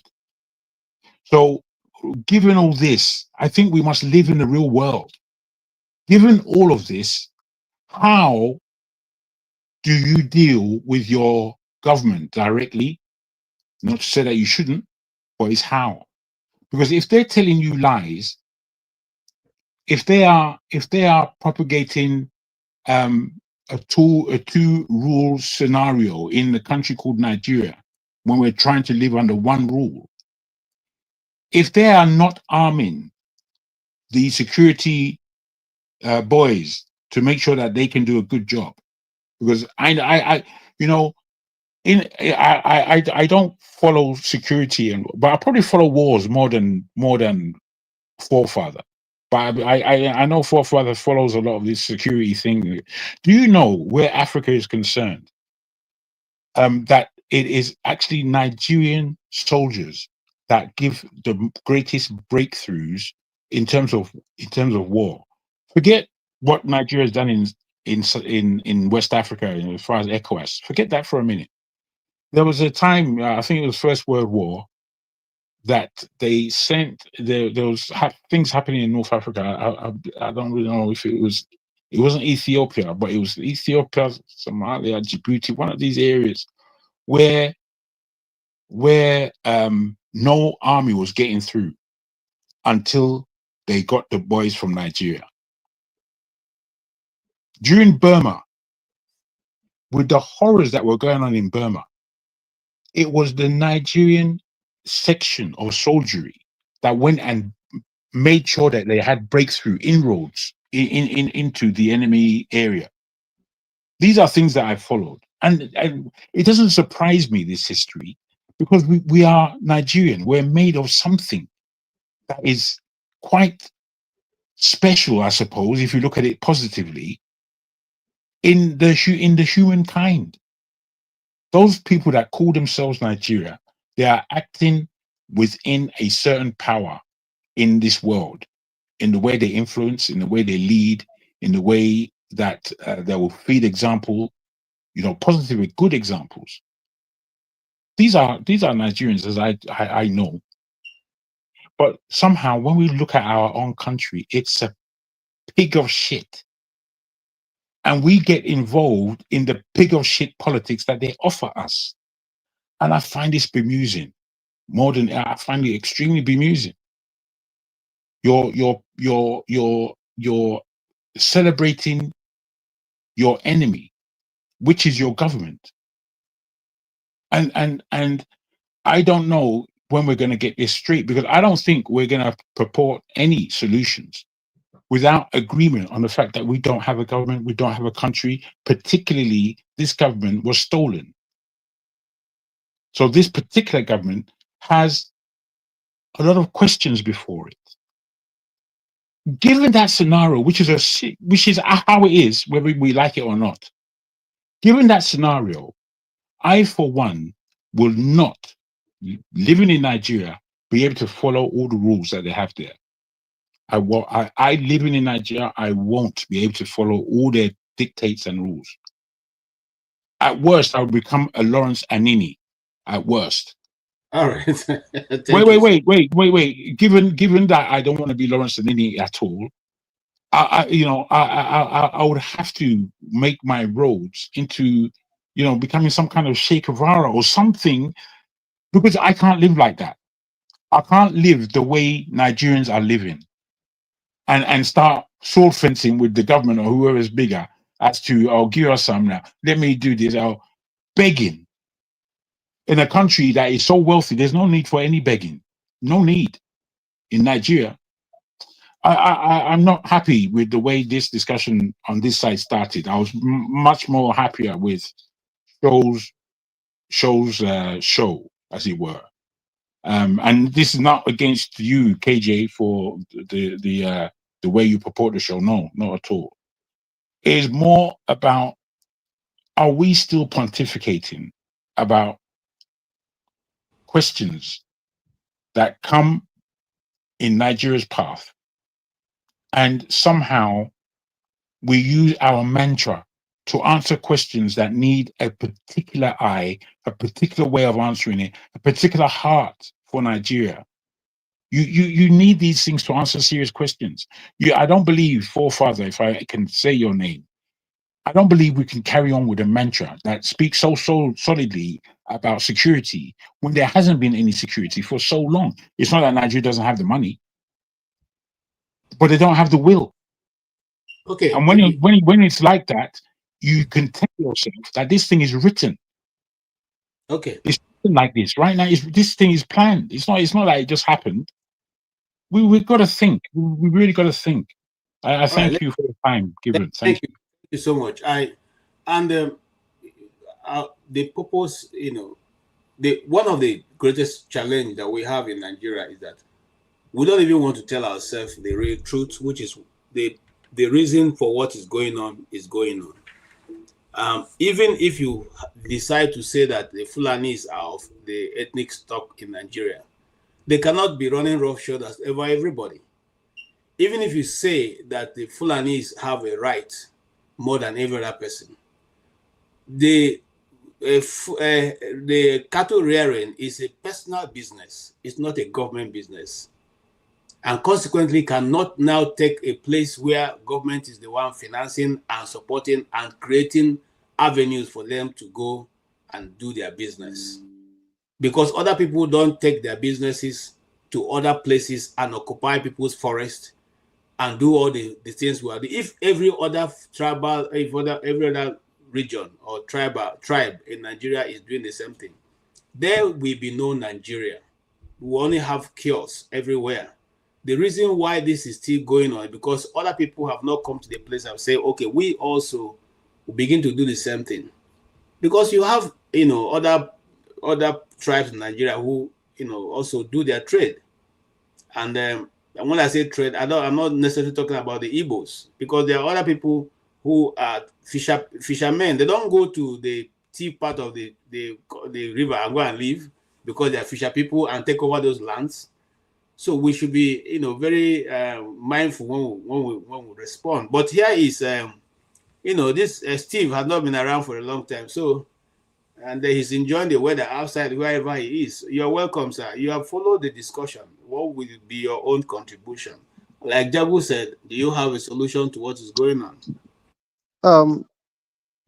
Good evening, everybody. My people, it's been a while. Yes, sir. I greet you. Much respect. KJ, well done. Tony, let me start by The other day you were I've been listening.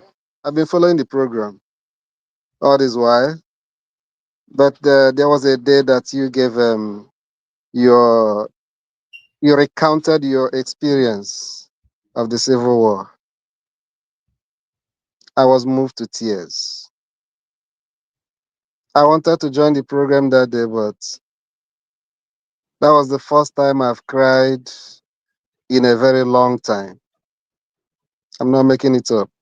I cried. You know, Thank you. it just, when people talk about their pains and people pretend to understand and make comments, but nobody can feel it. And we have this problem in Nigeria that except the thing comes very close to you, you can only pretend to understand what other people are going through. I think there was a day once that I've actually made a comment about my personal experience with the Fulani herder stuff involving my junior sister, our last born. We lost her to this menace. That was 2015. It's a very long time ago. So this thing didn't just start today. And for those that said they operate only in the remote villages, this is a young girl that was coming back from the city. She was coming, but she entered Enugu late. That was where she met those people. She was molested. She was butchered. And she couldn't recover from the agony, the pains, and the trauma. And then she died. I am surprised that forefather acknowledged that we are talking about human lives, that people are dying. But while acknowledging it, he also deviated at the same time. Why are we fond of, I don't know why we're always fond of defending our oppressors, making excuses for them. I've not had a press statement where the military said that the reason why they did not intervene is because they fear that they may be ambushed. But in this panel, we are making up excuses for them. We are trying to justify the reason why they could not. I mean, I think that the same thing that somebody should have been calling for is let them be held accountable so that they can explain what happened, why they did not intervene. I'm not looking for how to make excuses for them. I mean, I'm somebody who believes that two things can be true at the same time. Because you talked about, I'm talking about forefathers now. He's canvassing that the solution is having more boots on the ground. Fine and good. It's okay to have more boots on the ground. Are you going to have more boots on the ground next week, next month, next 6 months? No, you're not going to. So the question is, why you wait till that government that love you so much, that care about your security, provides more boots on the ground? What do? How many more deaths will be enough to move you, to encourage the people to defend themselves? Maybe next 500 or 1,000? How many more? I mean, what is that number that will reach that you consider as that tipping point? Now I'm asking you, forefathers, maybe 1,000 or 10,000. Maybe if they come to your village now and killed everybody, except your family, immediate family members, you now say, okay, this is the time to rise up, right? The people that are killed are people's fathers, people's sisters, people's mothers. people's children. It's not just numbers. We are saying the government have failed. People are trying to make you understand that it's not as if, okay, is that thing that the government did not know that they ought to do. So let's remind them to do it.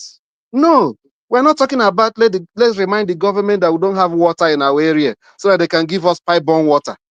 No. No.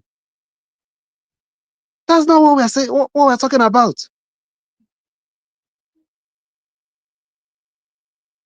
They know. You are aware that they know. You said it yourself that they promised it. They know it's the right thing to do. But they are not the ones dying. It's convenient for them. That is the problem. You as the head of, I don't know, because I don't really know much about you, but I should assume that you have a family. You might have a wife and children.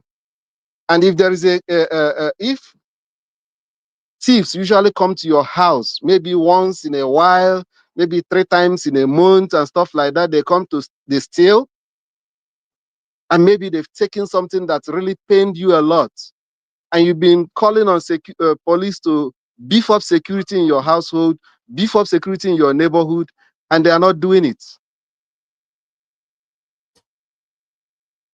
And you fear that the next thing is going to be your children that they're going to come and take. You keep on writing letter to the government, right? To come and do it for you. If you have money to procure arms and protect your family, are you telling me you're not going to do it?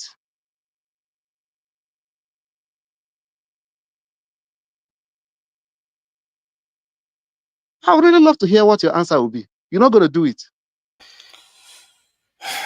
I think someone like me, obviously, because I am biased, I will react myself without considering the consequences for the greater good.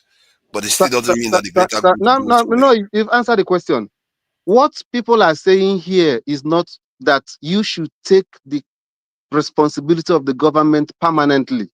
No. Survival. In the meantime, in the We are short, not going to survive. listen. We've been doing that. No, I'm still talking. Just allow me to rant. In the meantime, if you will do whatever it takes to protect your family, but you are advising other people to exterminate, allow their race to be exterminated for the common good. Whose good is the question? Whose good? It doesn't make sense. The first line of defense should start from the community. And they shouldn't even make noise about it. Because if you ask me, they shouldn't even register it even with the government or whatever. Let me tell you, when I was a teenager growing up, there were some, not like Fulani herdsmen, but there are some people that usually come to terrorize the community in the night. The way those ones are known, at a stage, they knew who the people are. And they know that they are connected to people that always release them if they are caught in so many instances. The community rallied round, arranged within themselves. They laid siege. This group, I'm telling you, sometimes they even carry transformers that belongs to the community, keep the community in darkness for like months. They arranged. And that fateful day when they came, all of them were caught, sent somewhere. They pretended as if nothing happened. Even the people that were responsible for the operation, they never talked about it. When you hear about it like rumor, they say, wow, they didn't even know about it. It was sealed up, lip sealed. Nobody asked of it. Nobody asked question. That is the kind of common good that I believe in. That is what it should be. And that is where Jegu talked about legitimacy. When you have a government, at least if we have a government or you're saying what you're saying now, I will listen to you. If there is a government in your country, because that somebody is believed that he's elected to be in a position does not really mean that he's in charge of his governing. There's no government in that place. There is none. The person who pretends to be the president of the country have been battling with the issue of legitimacy for the past 2 years. Because that legitimacy is not there, that's why he's not even confident that he can even go it again and be successful. And that's the reason why instead of governing, he's looking for whatever he can do to make sure that the same way he came back the other time, he can come back again. So when you have a legitimate government who is interested in the welfare of its citizens, the people will know. Even if the problem is not solved, everybody will know that the government is genuinely making effort to solve the problem. But the way it is now, except if you're hard in hearing, that's the only way you can pretend that you don't know that the government as it is today is not interested. They're not interested in solving the problem. They are not. Because I heard your president this afternoon. I played it over and over and to know if I heard him well. That the Benue people, their leaders and their people should learn how to live harmoniously. With who? With people that came when you are sleeping to kill your people? I mean, oh my God. All right, thank you. That I statement didn't want to. was I didn't ill want to thought stop of. you. How can you make such a statement? I didn't want to stop you, but I They need should to. learn to live harmoniously. Yeah, that is the story that I hate the most. Forefathers, if you are the president of that country, will you make such a statement? Are you hearing me? There are a lot of statements that Nigerian politicians make that I would never make. But I would like to share something because this topic is not like I've not dealt with it before. And the idea that I think people misunderstand the idea that okay, maybe I'm supporting the government in terms of the people not responding. Of course, that's a problem that they are not responding, but it still doesn't take away from the real problem. You have to know how to see problems at different layers. The first tier problem is that you don't have enough people on the ground. Now, I'm just going to play this video. KJ, let me take permission to play this video. Don't play any video yet. It's a few seconds. It's a few hold seconds. Hold on, Father. I will allow you to play the video. But KJ, please, 1 minute. Wait, let KJ finish. Let KJ finish, please. No, I want to throw in something. You see, if you listen to one of the politicians from Yewata, he mentioned a place in Nasarawa State where these people live and where they come from. So this is even outside Benue. He mentioned we know them. They come from Nasarawa State and they come here and they do what they're doing and they run back. And we know them. No, I just wanted to keep that in. Let me say this. I listened to that. Okay, maybe it's the wrong person. I listened to a representative from Benue who represents one of the Idoma distance, and that guy is fond of talking rubbish. Because I can tell you for once, I have some. I went to University of Abuja. University of Abuja is, some of the campus is in one of the forests that goes from Abuja all the way to Sambisa. And the security people in Abuja have constantly asked government, why allow this forest where you know that bandits come, armed robbers come, all kinds of people come. They can access Abuja very well. And they can go from Abuja all the way through Nasarawa, all the way Taraba, through Benue, through all the way up to Sambisa Forest. But even till this moment, nothing has been done about it. The only thing they did was to put an army formation in one of the councils, which is Kwali Council. I'm sorry, I say Kwali, Kuje, where you have the prisons. But the army was also there when these people came and broke into that prison and passed through the same forest, carrying all their victims. They come to release and went away. At least I was still in Abuja at that time. But I want to take us back a little bit so that you see, that's why I say we have to be genuinely tackling the issue. And this issue has been raised over time. And this is the question, this was the answer a government official gave you and I when this question was put to them. Let us listen to it. We'll have a lot to learn. State governments or the governors can actually give lands for ranches, but is the federal government also concerned about the kind of consultations that may have gone on between the state government and the people living in those communities who have ancestral attachment to those plot of lands? Ancestral attachment? You can only have attachment when you are alive.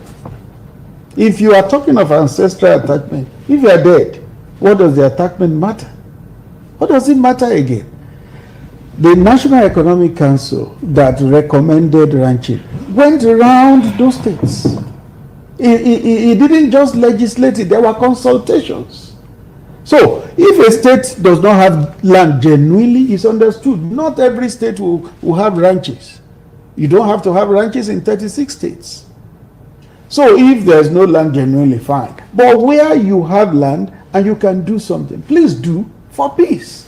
What will the land be used for if those who own it are dead at the end of the day? What audacity? What else do you need to hear? What else do we? What are we discussing? I don't know. What did he say there? And that is my greatest problem, is that we know what the problem is, but sometimes we pretend as if that's not the problem. Me and forefather knows that the problem is not more boots on the ground. That the problem is not because there's we don't have more boots on the ground. It's beyond that. You heard it now. Did you hear it? So you are taking one man's word for it because he said No. What did he say? The evidence is there. No, what did he say? I don't even understand the context because he just played the video. Okay, let me tell you the context. Some years back, when I was a little, I think I was in primary school then. Some people rear pig in my village, and those pig can roam around everywhere. They can even come to your house. They feed, white pig. You know what they are, right? Yeah. Some others rear. One of my uncles rears goats. The goats roams everywhere.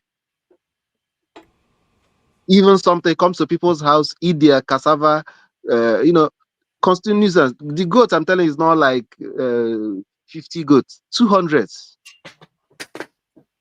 Does that thing still happen today? No.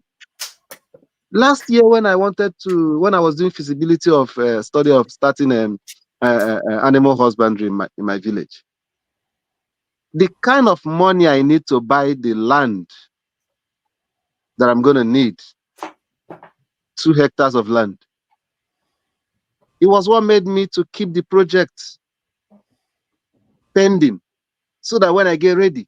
What I'm trying to say is that people have a way of doing things, their culture, which is also incidentally their business, for centuries. Society is evolving. You understand? But they want to keep doing it to inconvenience, no matter who is being inconvenienced. And there are people there who are justifying it. Does that make sense to you? So the people that are justifying pushing these arguments, are they not the ones who are supposed to pass a legislation that such things should not happen? Maybe give it like between now and 2027, whoever that is caught, this is the penalty. Use this 1 year to sort yourself out. We cannot continue to do this thing going forward. Times have changed.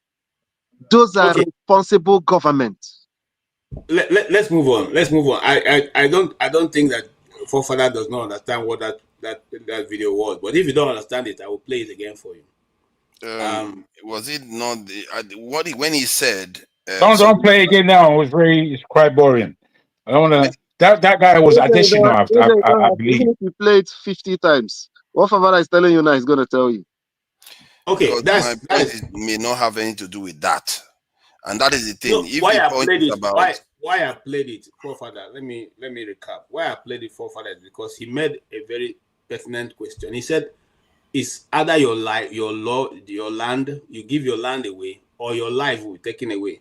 And when you are no longer available, what will the land be of use to you?" That was when this land grabbing started. That's Femi Adesina, who is a special assistant to the former president Buhari, who started all this race to grab land. Did you finish the video so that we'll get the full context of what he was saying? I don't understand which one. Femi Adesina, he spoke rubbish. You don't need for the whole time that he was there with Buhari. You don't need another full content. The question I want to ask you, forefathers, let me ask you. If people don't move from the northern part of the country to the southern part of the country with their cattle, we could have other form of criminalities. But do you think we'll be witnessing what we're witnessing now? Like those people that are killed in Benue? There could be other form of criminalities. But do you think this one will be happening? So what is the easier way to deal with it? To recruit additional 1 million soldiers, or to make sure that people handle private business as private business? I find it even irritating that a particular set of people, murdered over 200 people, and the president of your country says, "Go and make peace." I don't understand it for the love of me. You are mixing, and I think you are deliberately mixing things together to create a kind of sentiment of resentment. And that's what I saw in Nigerians, where we look like people that have been doused with petrol and waiting to be lit and set ablaze. What you are doing is not getting us anywhere. Forefather, no, forefather, man. Forefather, wait. Before you go forward, KJ, I asked you to share information about something. You didn't let me wait, KJ, please. Let me just ask. Sorry, KJ. I beg your pardon. Let me just ask forefather. Let me ask forefather a question as to what he just said, because I didn't see that KJ was being duplicitous in any way. He was making a statement confirming an issue, and you saw it like he was mixing up two. Because you have a point of view. And are you saying that point of view that you have is stuck in that position, even when people are putting serious things? How you will stop me from talking, but go ahead. Stop me from talking now. I'm opening up so you can talk, because I need to challenge what you're saying. Don't worry, I'll have my own channel the way that I host, that I'll be able to talk, because you guys won't let me talk, even get one idea across. Everybody that's why we are where we are. If you can't. No, but my friend, again, you can't say that. Where we are now, forefather, you cannot say what you just said, given the fact that you actually interrupted KJ to say what you felt that was necessary to be said.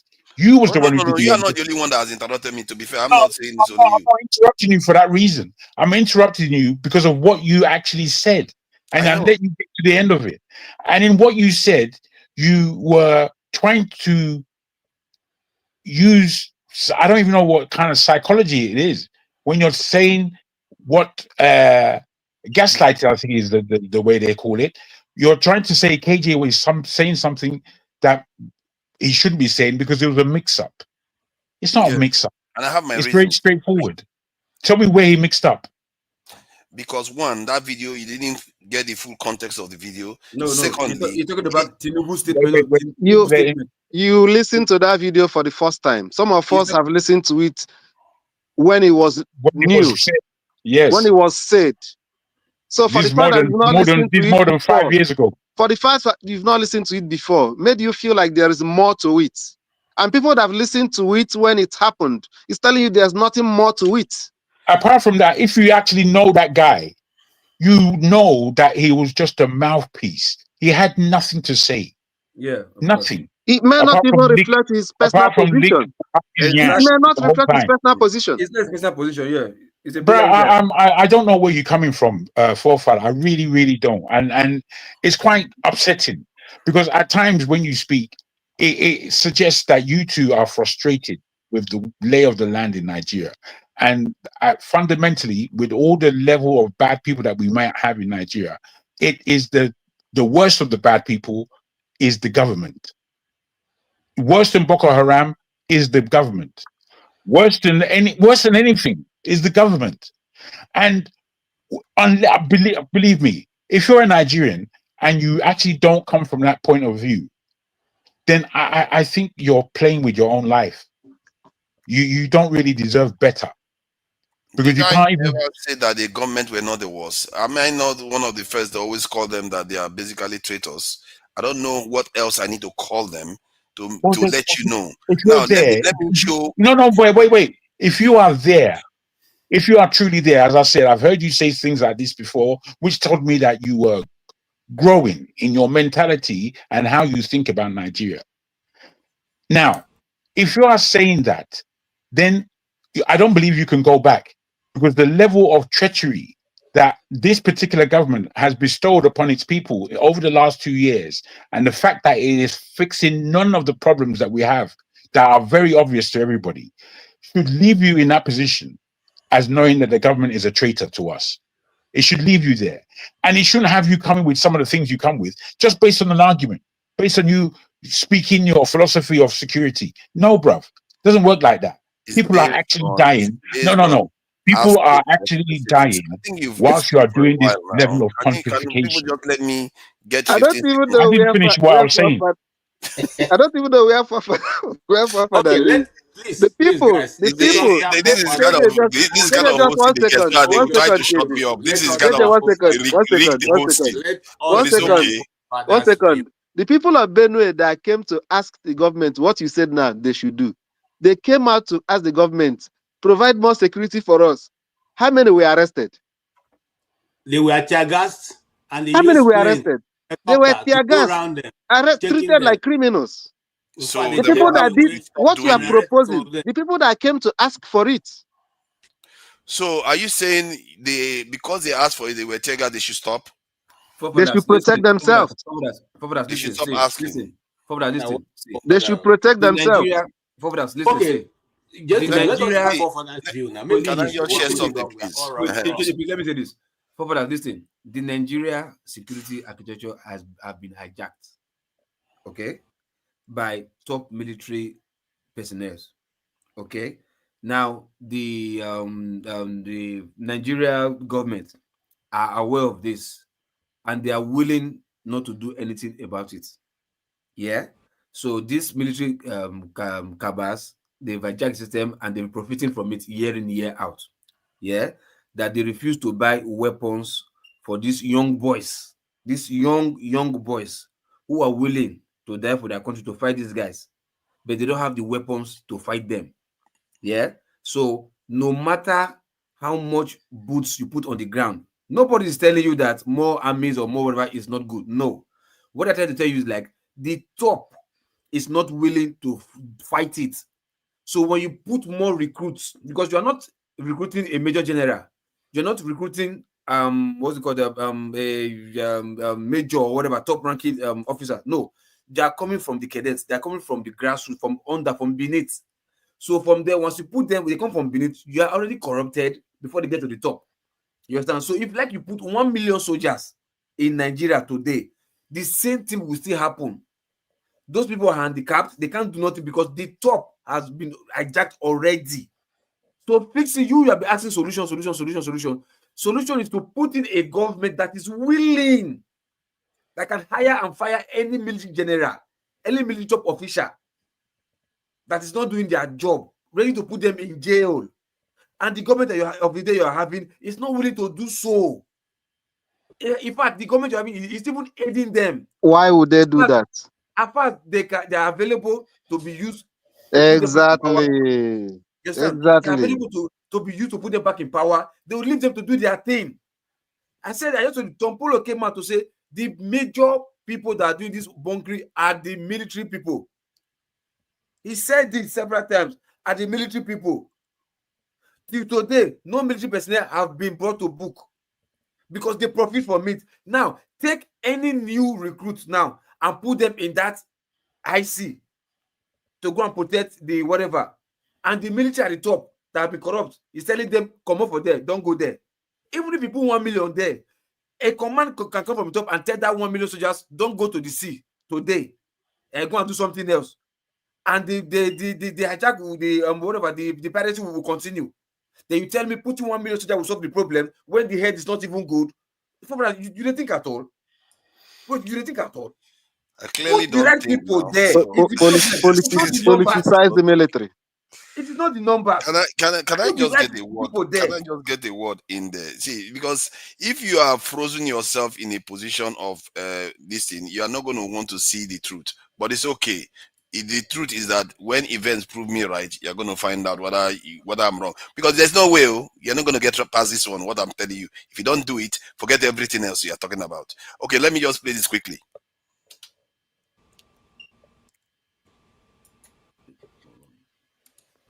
I don't know. Musa speaks on the sometimes slow response of the armed forces to distress calls. The terrain is a dangerous terrain. Again, no roads. Now, the terrain is dangerous terrain, no roads. Yes. So the reason why I play this. Look at what you are saying. Hold on now. The people they are going to combat. How did they get to that place? Oh my God! Let me talk for a second. KJ, you're not letting me talk. Are they going to wedding? Is he wedding? They are going to. Hold on, everybody. Hold on. They're going to chieftaincy title. Are you taking over the program? If you're taking, let me know now. I just played the video. You won't even let me explain what I was trying to say. No. You should have cleared from me. I am the one handling the program. Oh, okay. I thought I took permission already. Now, I haven't played this. Please let us know, because if I jump in now, it will be that you didn't explain. Why did you play it? Explain to us. Yeah, I played the video to show you that I've covered this topic before about why military officials don't get to the location where incidents are occurring. He went on to talk about IEDs and all the problems they were having. And he didn't just say those things. I also had the experience of it where I know somebody, his mother died from suicide bombing. Then he too died when working with the military. He was in the military base and they go out all the time, doing work. And on their way back, they got ambushed. He died. He was buried last year. Please, who else in this panel believe that terrain to be an excuse? I don't want to. You see that? You see why would people like this? Hold on. When your echo soldiers wait, let KJ do his job now. How can you be interrupting like that? Come on, man. Okay, hold on. Forefather, are these guys, are they soldiers? I hope they are soldiers, right? Yes. If you have a serious medical problem, who do you go to? And who provides solution to that? You go to a doctor, right? Yes. And a good doctor make sure that you get healed. If your car has a problem, you don't go to a mechanic. You take your car to the mechanic, say this problem is too much, I cannot fix it. Is there any mechanic like that? Yeah, there's no mechanic like that. There's none. So are you telling us now that an army people who do not pay tax, live in free houses and get free uniform? That's what we know. Now you are saying that for what they were trained, they cannot go on. Are they trained to operate in the cities? No, I'm not saying they cannot, and they didn't say they cannot. They are saying that terrain. You said terrain. Oh my God! You wouldn't even let me finish. No wonder that video wasn't even finished. Because you cannot hear the full context of somebody's statement. I thought for 5 seconds you shut me up. Then you think you are going to understand anything. Go ahead, believe what you want to. You see, stop lying. Gentlemen, I beg you to let us listen to Forefather. You are a grown man. Believe what you want to believe. Forefather, go ahead. Let's listen to him, please. Gentlemen, let's listen to him. So I'm not saying, I didn't say that he said that they were unable to do it. He said why they don't get there on time. Because they have to think about more things than normal. Our roads are not well done. the IED sometimes is used to trap them. They do that, and I've seen it because he killed somebody that I know. He killed somebody that I know. I'm telling you. That is how they lost their life. When they ambushed them, they scattered everywhere. The military officials scattered. He was running on his own. They were running on their own. They later on, they went and found their bodies. These people ambush them all the time. Sorry. You've heard of cases where they coming from? Where were they coming from? The people that they were coming back from where they went to do some kind of surveillance or something, returning back to base because that their base is quite secure. But on their way out and coming back in, that's the most dangerous time, and that's where they were ambushed. Okay. So isn't it a shame that you have a terrain, that you cannot secure? You are going out, to check for something. Meanwhile, where you are coming from, it's not even secure. And they put IED there. They buried mine. Not that they drop it there, they buried mine there. And you are coming back and you stepped on the mine. Do you think mine is just something you throw on the ground and the mine will just dig itself and bury itself? You have to dig it and take your time and set it there carefully and leave the place, so that no vibration will trigger it. Then you left there, close to you, your terrain. Nobody can even, you can't even secure your terrain. Then you left your terrain, you went outside to go and do surveillance or whatever. On your way back, they took their time and buried it. Take their time, no noise, no vibration, and left it there. Then you came back and stepped on it.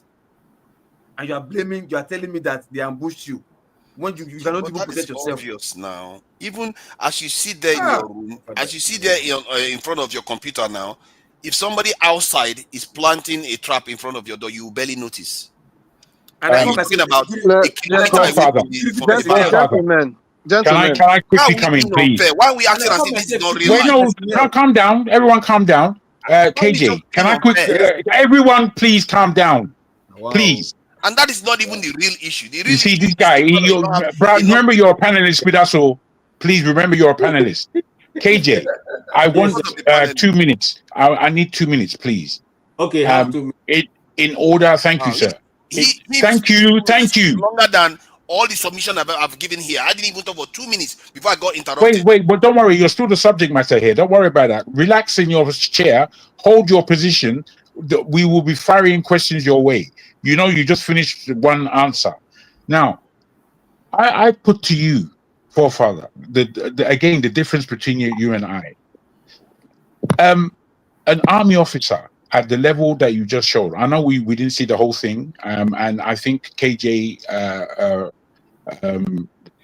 dealt with you well. It's not that you didn't ask, but we weren't clear what was happening. I didn't even know that was you doing that.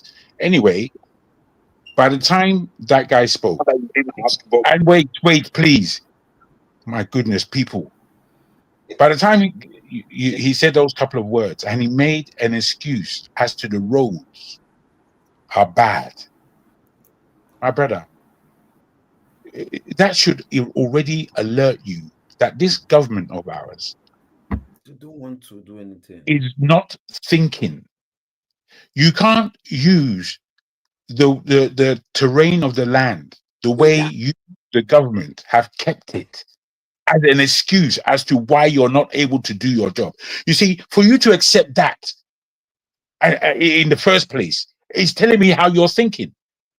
We are talking about a whole government where are running a country of over 200 million people, who most of them are hardworking and have talents, and they are talented people. And basically what you do is to oppress them for them voting you in. That's what you've done for the last 40 odd years, if not more. Given that's the case, when we talk about education, we talk about health, we talk about aviation, we talk about the things that matter to us in Nigeria in order for us to live our lives. None of them is working at a level that makes sense for any modern-minded person. None of them makes sense, bruv. Yet you are trying to tell us that these things are making sense, and it is this same government that we need to appeal to for security. Bruh, this is where I'm saying that you have fallen down so low in your argument. You may be able to take on one or two of these guys because it seems like, you know, you may not, I don't know if you respect them or not. But my brother, same things have been put to you as to why we are on this side of the road.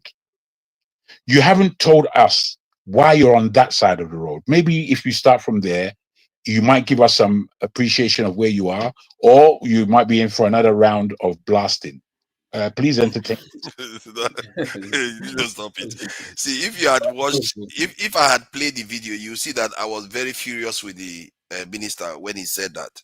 I was complaining that if he had people there, he wouldn't have had to travel through bad roads. The bad roads wouldn't be the problem because he would have people there. This is the problem. They keep making excuses with bad roads. To an extent, we are in the same place, but I just feel like the way most people argue it, they just want to argue from the point of view of let's burn the government down instead of actually saying that people should fight for the right things. Because you have to decide that, okay, this is what we want. And when I keep saying that you need people there, you need people everywhere in the country. And I'm not just saying it, I can show you data supporting it. If I look at countries that have overcome insurgency, their security posture is nothing like that of Nigeria. You're not going to come out of it. KJ, can I say something? All this argument of only two people talking. Where you... Okay, sorry. Wage war against terrorism. How did they achieve that?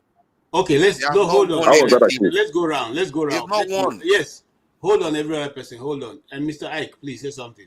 And after that, Tony will say something. And yes, we'll come back to Kene and then diaspora voting. All right, Mr. Ike, please let's hear from you because you've been sitting quietly and sorry we overtook you with argument and but now you can say something, sir. I sometimes listen. Forefather was talking about a landmine set on the road of the military and the bad roads. Your government, the government you support, used 13 billion to renovate the conference center in Nigeria. He bought a yacht for himself. He bought how many cars for himself? And the military road, the military that are meant to defend, to protect me and you have no good road to ride, to drive to and fro. And you're here talking. A military base that went out to go and take whatever they went to do. The same road they fly every day. Knowing fully well that there's always going to be a landmine. That road was not just that day. And also, before you go into the military, there are two things that are waiting for you. Is either you quiet or you leave. That's the choice you make. So don't come here and begin to tell me as a civilian that somebody as a soldier. That is the choice he made. That's the contract he has signed. That's his job. If the government that you have, your government, if your government are not ready to protect these people that are meant to defend the nation, how is it my problem? But I don't know why we come here and begin to defend a military person who has taken an oath to defend his country. All of us live outside Nigeria.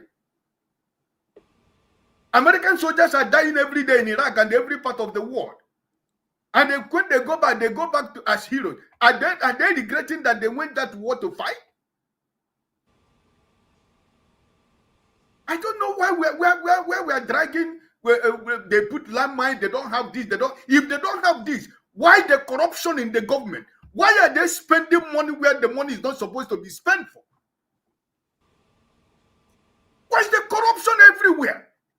You use $13 billion naira to renovate a conference center that was built before. Do you know what 13 billion is? If 13 billion is invested in infrastructures to all the whole places that the military people are used to for the operations. It's actually 36 billion. 36 billion. Do you know what is 39. Oh, 39 billion. Do you know what it's going to do to improve the security of Nigerians? How can we leave what is on the ground right now? And we're giving excuses to in a useless government that even doesn't exist. A government that has no conscience for anybody.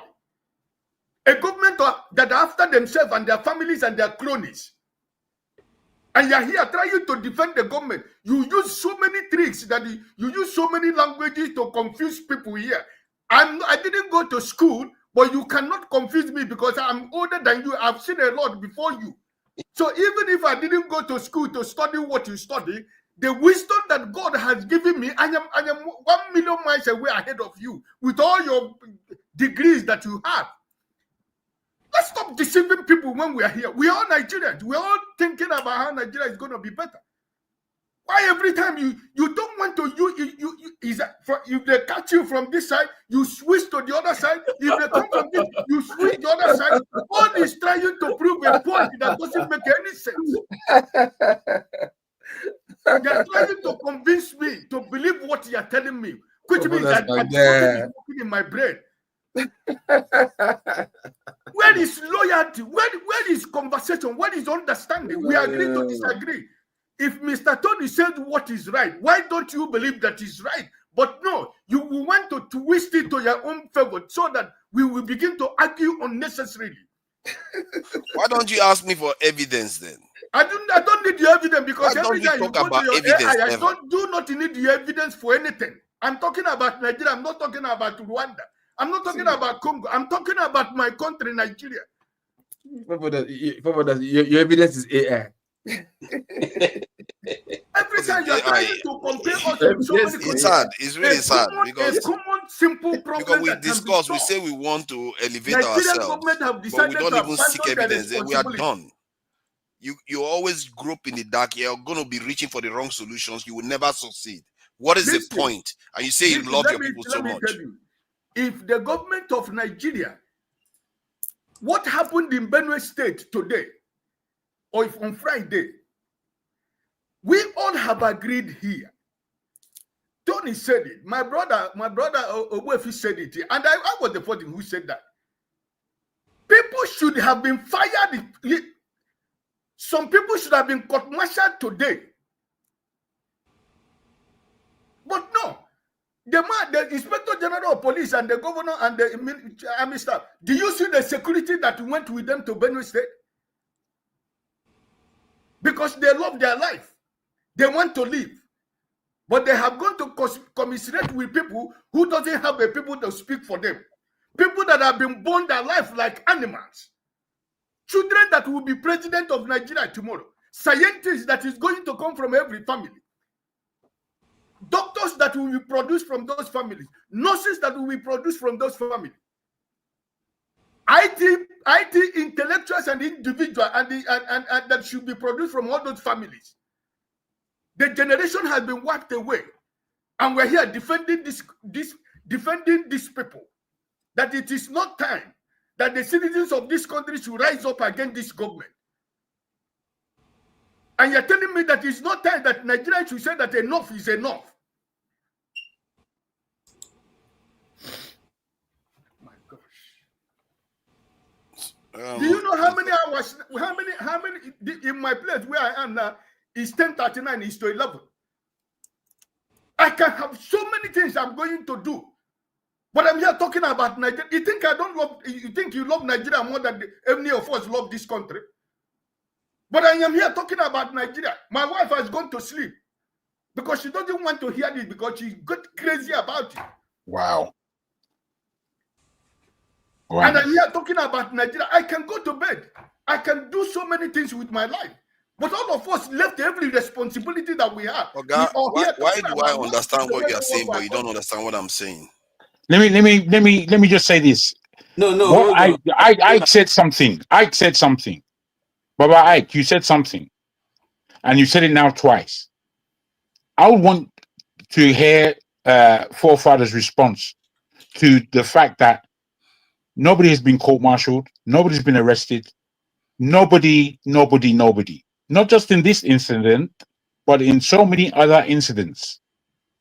At least, as I said, somebody should be fired, whether it be head or part of the administration in terms of the cabinet, maybe this senator or that senator. maybe this governor or that governor, maybe this police officer or that police officer, or indeed one of the criminals that have come forward to kill. None of them have been arrested. Can you please give me your point of view where this fits into the scenario that we're all speaking? Let me end like this so that I give somebody else time to speak.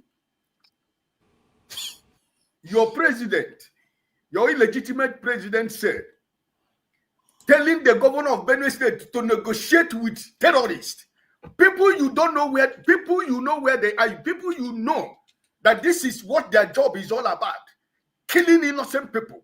That was the telephone call between the man from Bodilon and the governor of Benue State to go and negotiate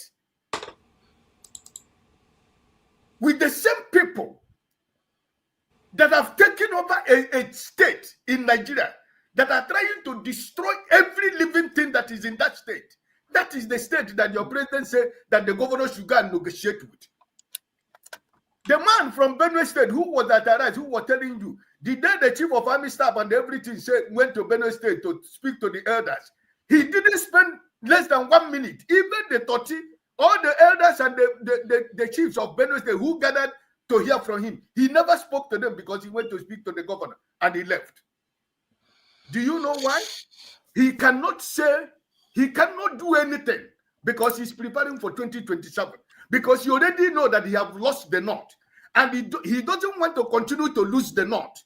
Because if he do anything more than what he has done, that is where he's going to nail himself on the cross. So please, we know what he's playing up. We know what he's playing. But I am looking at Nigerians that if they should allow this to continue in Nigeria till 2027. All right. Thank you so much. To answer the question, Jago asked, they should fire anybody that is not performing. Ministers, as a matter of fact, I'm not going to even choose any of them to run the country, because he just lied to people again that they are going to solve the problem that he knows will never be solved with the way things are right now. Who should fire them? Who will do the firing? The leader of the country now, the president, should fire them. So for that, why should he should fire himself even, because he's the one that promised that he's going to solve the problem, but he didn't solve the problem. That's what I'm saying. When I said the people should hold them accountable, that's what I'm saying. So why should you, if you know that the leader is incompetent, why should you employ 1 million soldiers under that kind of leader? Because by doing that, you are already thinking the right way. No. So how that 1 million people that you recruited now by these corrupt army generals that have hijacked the system, how do you expect those 1 million soldiers now to change the minds of those hijacked, those corrupt army generals? They don't have to change their minds. If they are, people are corrupt. No. Sorry, when I mean change their mind, how do they change their actions by doing the right thing now? If recruiting 1 million soldiers will change security, that they at the top are refusing to change, how does recruiting 1 million soldiers make them at the top do the right thing? We are in agreement that not 100% of everything that has been done in the military is corrupt. So if you scale it up, the same thing is still going to happen. You are going to get more security. You may even get more corruption, but you are going to get more security. All right. Thank you. Listen, forefather, last week alone, the army released 6,100 and something new people into the system, and let us see how it's going to end up. But let's give Kene an opportunity to speak. Tony, I see you. Kene, you can speak. Thank you. Good evening, everyone.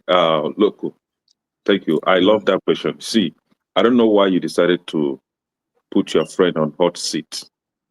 But let me continue from where you start, right? KJ, I wanted you to stop Kenny from speaking, because Kenny is going to tear down and destroy this place. You have an existing bad leadership in the army.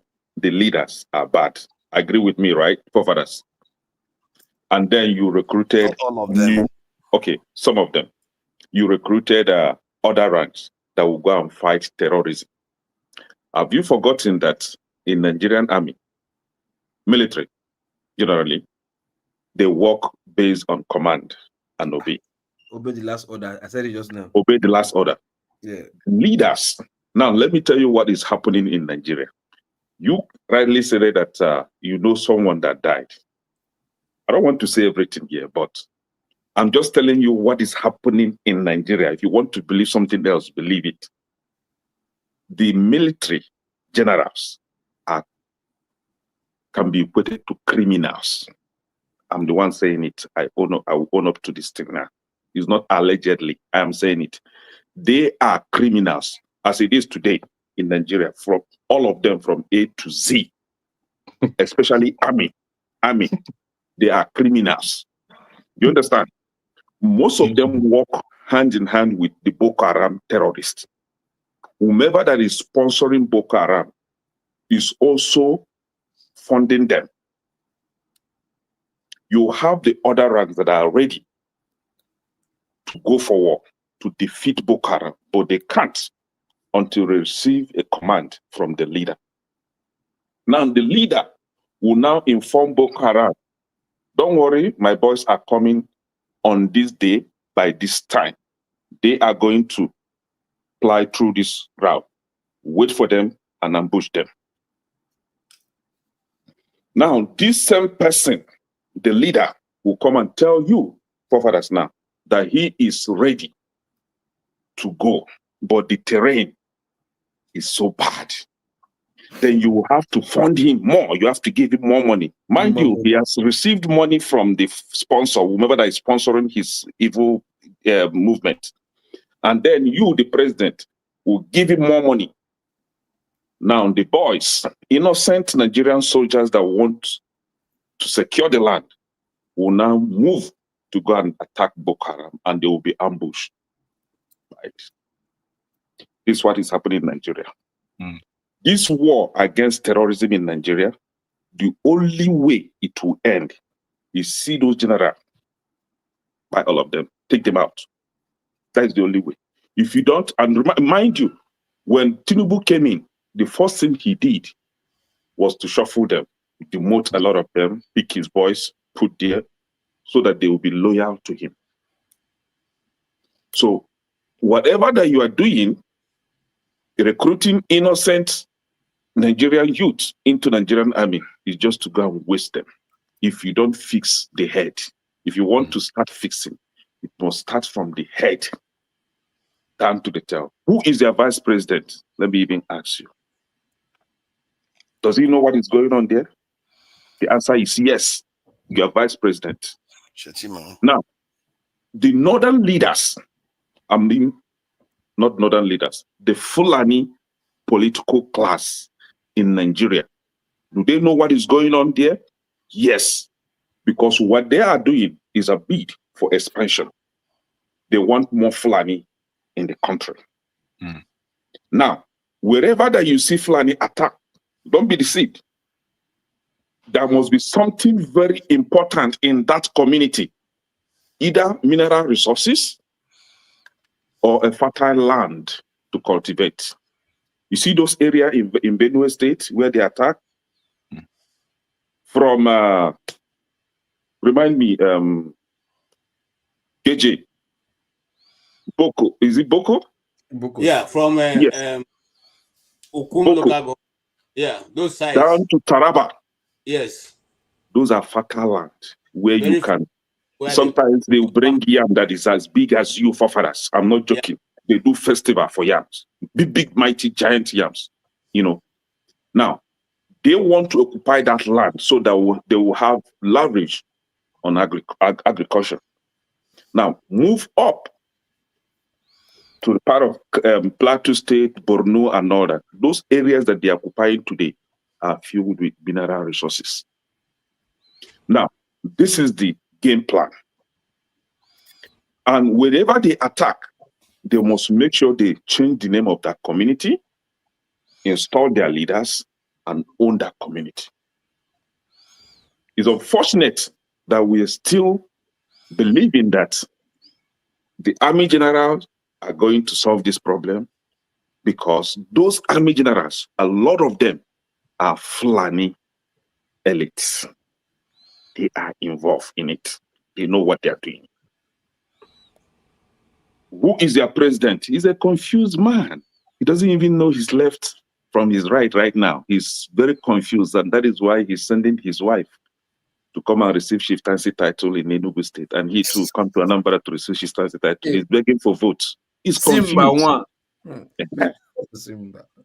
Now, in Nigeria, as we have it today, Oga Ike is so unfortunate. I don't know why you are letting your lovely wife to get involved with Nigerian issue.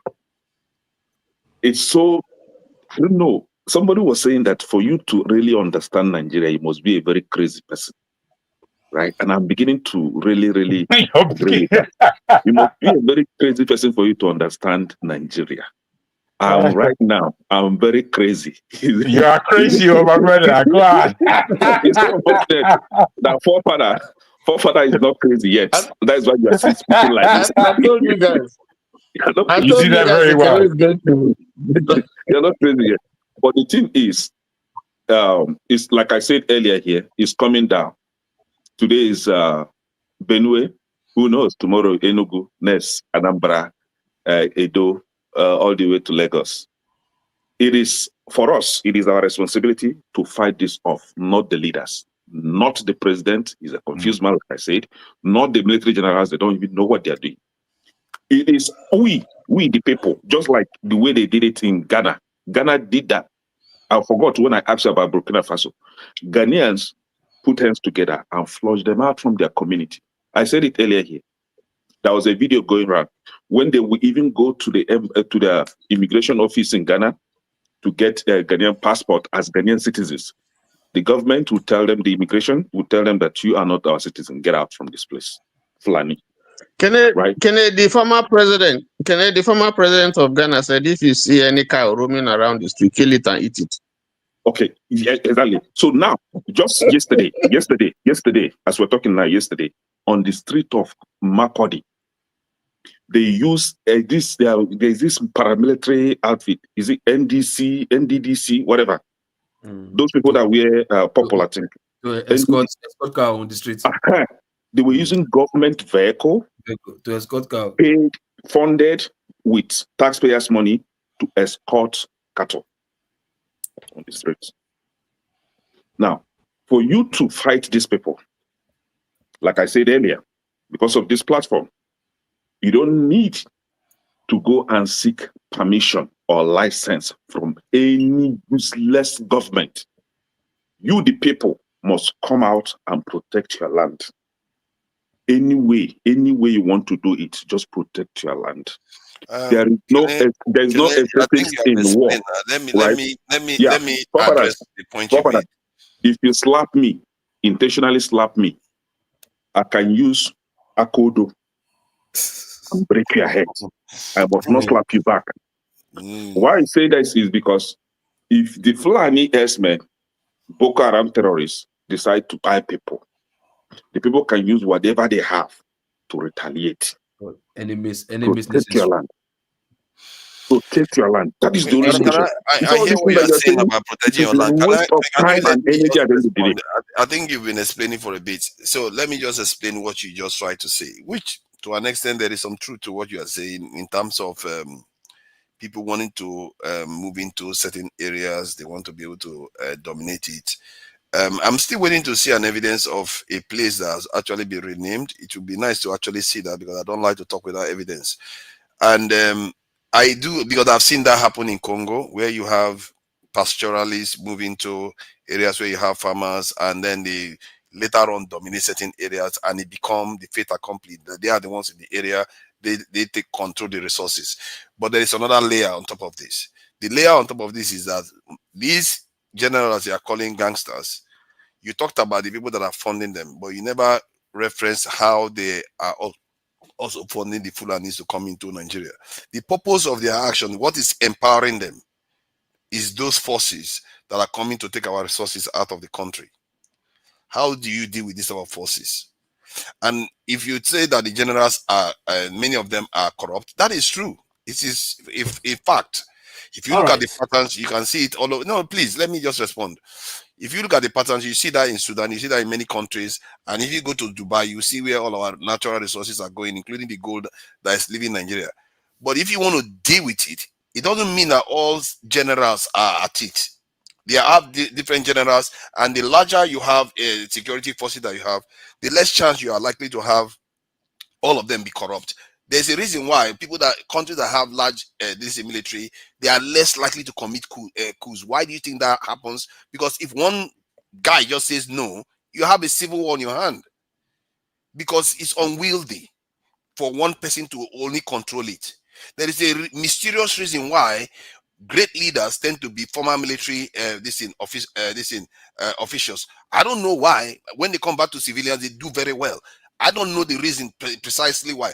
You have to go with the data, how things behave. If you just say based on your own thinking, you're going to make a catastrophic mistake. That is what Congo did. What you just described that you want to do, that's what Congo did, and look at where they ended up. Was there any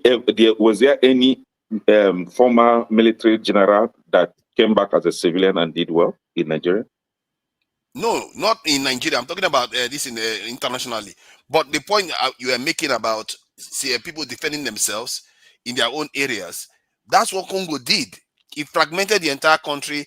They are operating with the government and chaos everywhere. Different interests are coming from outside, taking all the resources out of the country. It's already happening in Nigeria. What you describe is already happening in Nigeria, but it's not reached a scale yet. You are saying you want to scale it up. And that's the trap you fall into. You have to have the people I think I have a clear understanding of what is going on in Congo, right? We have Rwanda on this side. We have Rwanda being sponsored by one country that I know very well. Rwanda, there are many groups. That Rwanda group is just one. So the Rwanda, they have their own boys that work for them, and even from the Congo, we have the opposition. They have their own boys too, and they work together with the boys from Rwanda for common goal, which is that mineral resources in Kivu area, right? And these boys are being sponsored by foreign bodies, right? And then using the Rwandan president that nobody has ever accused to be a dictator. He's a good guy, right? We know one country that always know who is a dictator and who is not, but they never called him a dictator, right?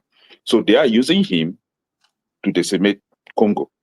And this is what is going on until this my guy came in now and he was like, hold on, I think I have to work with the president instead of working with the rebels. I have to work with the president. Working with the president, it will be like give and take stuff, right? Symbiotic relationship. I will get some resources and then I will give them protection. That is what is going on in Congo right now. And that is how they were able to have a little success in the fight against terrorism, because a sane president had decided to work with the president, unlike the former president that was working with the rebels. Which president is working with the president? All right, no. Let's not go away from what we're discussing. No, can I come back? That's fine. Come back. We are paying our attention directly on what's going on in Benue. We will not deviate from that. Okay, having said that, we have quite discussed extensively, and I want us to start rounding up. So, yes, who do we start from? Who do we start from? Okay. Tony, you want to take? We are saying Tony before. Sorry. Yeah, Tony. Before you give Kenneth to speak. Yeah, Tony. I think it's Tony. Okay, yeah, Tony. So go ahead, Tony, please. And Obuefi is still here. Obuefi has not said anything. Obuefi can Obuefi has spoken. Obuefi has spoken. He spoke for a long time.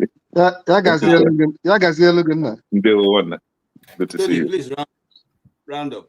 Yeah, I just want to read something here because forefathers was asking if we have any evidence of a place that has been taken over, and this is a member of the House of Representatives, Tesia Ubo, has raised the alarm that Fulani herdsmen have taken over 40% of land in Benue State and thousands of people displaced. And he goes on to say that the lawmaker who alleged that over 13 persons were slaughtered by the herdsmen on Monday said that their dastardly acts have produced more orphans in the state, blah, blah, blah. Well, Trying to find out. He further accused the Fulani herdsmen of a deliberate agenda to grab more land that belong to Benue people and blah, blah, blah, blah, blah. Anyway, it's a long this thing, but I was trying to look for specifically a place where it said that they have taken. They actually take land and rename it. Because I asked somebody that is Yes. from Benue. He said he has not seen anything like that before. I was working with this person Okay, when I asked that question. forefathers. Hold on. Let me If you give me the assignment, I know that KJ can even produce it. Yeah. As far back as produce it, I would like far to back see. as 2000 and as far back as 2012, I was in Nigeria then. I had a friend that's from Plateau State. He gave me about 3 different local governments. In fact, let me even put it on record. Do you understand? So I did. I want to believe that forefathers that you know more than you ask here. He gave you. No, I will ask. I know somebody that is from Benue. In short, I know more than one. I will ask all of them, and I will give. I'm not talking about Benue. No, I'm not talking about Benue. I'm talking about Plateau. I'm talking about Plateau. Okay. Forefathers. I don't know that from Plateau. I am an indigenous of Plateau State. Understand this, right? I I'm thought an you indigenous are of Plateau a State. man. How do you manage to come from Plateau State? That's I'm impossible. telling you, I have my certificate. That's I have that's indigenous. impossible. I have indigenous chief certificate of Plateau State, right? What? And yes, I do. Do you understand? Is that possible? Okay, so yeah, it is. It is. I'm telling you. That. It's fraud. Actually, right? No, not fraud. I've had an Igbo guy that was recruited in one of those military stuff as a Plateau State indigene, right? But he's an Igbo guy, right? Now the thing is, as we are having this discussion today now, about 64 communities in Plateau State has been taken over by Fulani herdsmen. Have you asked yourself, those people that are in the camp right now, the refugee camp, who is staying in their community? Fulani herdsmen are occupying the community, while the citizens, I mean the indigenes, the owners of the land are in the refugee. Okay, gentlemen, we need to close because I don't know about that one. I will try to find out about the Plateau. My brother, what are what are those camps built of? They're built on displaced people now. Okay. Sometimes forefather, bro. But the people go too deep. Sorry, Siri. The people that take over the land are the people that are stealing their resources. The people that are mining it and taking it to Dubai with the generals and all of them. So that's when you know that there's a plan. There's a plan between the elites and those that are walking around in people's forest. This thing that we're discussing right now is happening in Enugu State, where the community is a plan, man. Come on, from the community, and Fulani are guarding the extraction of coal Fulani in Enugu State. village that was taken over. I want to see Father, in 1999, I think we did an interview with Emmanuel Kure, Prophet Apostle Emmanuel Kure, and he told us a sad story of how Kafanchan was divided into 2. And the part that now is occupied by a certain individual, I don't want to call their name. The emir there now has a title called Emir and Jema. I've told this story before. They were not originally there. They came as settlers who want to sell their animals. And this story was told by Apostle Emmanuel Kure. And he said, and eventually it became a problem. The reason why you had that serious clash that was led by General Zamat, okay, what's the second name now? So these things have been Zamani Lekwot. Zamani Lekwot. These things have been ongoing. It didn't start today. It is deliberate. We know it. Let me say you are looking for names. I want to give you another name. You see, Chim, where Chim came from, the original map that where the Fulanis want to take over. Chim's village is inside. I said it on this program. I have their demand, the pieces of land they want. And why is Chim's village in it? Chim's village has a very fertile land with river going around it, going through all the communities. So that is in the plan where they want to take and do Ruga, that village. So these things are there, my brother. There are documents to prove these things. I don't know why we find it difficult. If you want further evidence, you can go to the Abuja Declaration of 1989. Okay, the conference held in Abuja, and what is made. The document is on in the internet. It's not a secret. So let us not go too far talking about this thing. But let us round up because we cannot end. Okay. Let me It's already 11 o'clock here, let and me I give want my closing remarks. Yes, please go ahead. Go ahead. I just want to give forefathers the benefit of the doubt. But if you ask me, I will say that he knows more than he's asking for. You know, he's just being sometimes mischievous, sometimes for the sake of argument. You understand? But I believe that somebody who takes interest in researching certain things like forefathers cannot tell me that these questions he asks about events in Nigeria, that he doesn't know them, and that he cannot make effort to independently investigate, and not based on when you say something here, you tell you, I've not heard it before. I don't believe you. Because the issue of the unrest in Plateau State, let's not talk about Benue. Plateau State have been ongoing for more than 20 years. So anybody who is enlightened like you telling me that you are not aware of certain things when we talk about it, no, it's not adding up. Anyway, I think I want to cut some slack for Tinubu, because the part of the country where I came from, the problem that we have that area is actually the so-called political leaders or the governors. Why I say that is because there is this stupidity that fills the mind of anybody that is elected a governor in Southeast. There's this feeling that all of them usually have, that once I'm a governor, I stand a better chance of becoming a vice president of Nigeria one day or becoming a president one day. And because of it, I don't want to do anything or make any utterance that will pitch me against the northern elite. So that's the reason why all of them, starting from Pope Uzo Dinjo and what's his name? Soludo.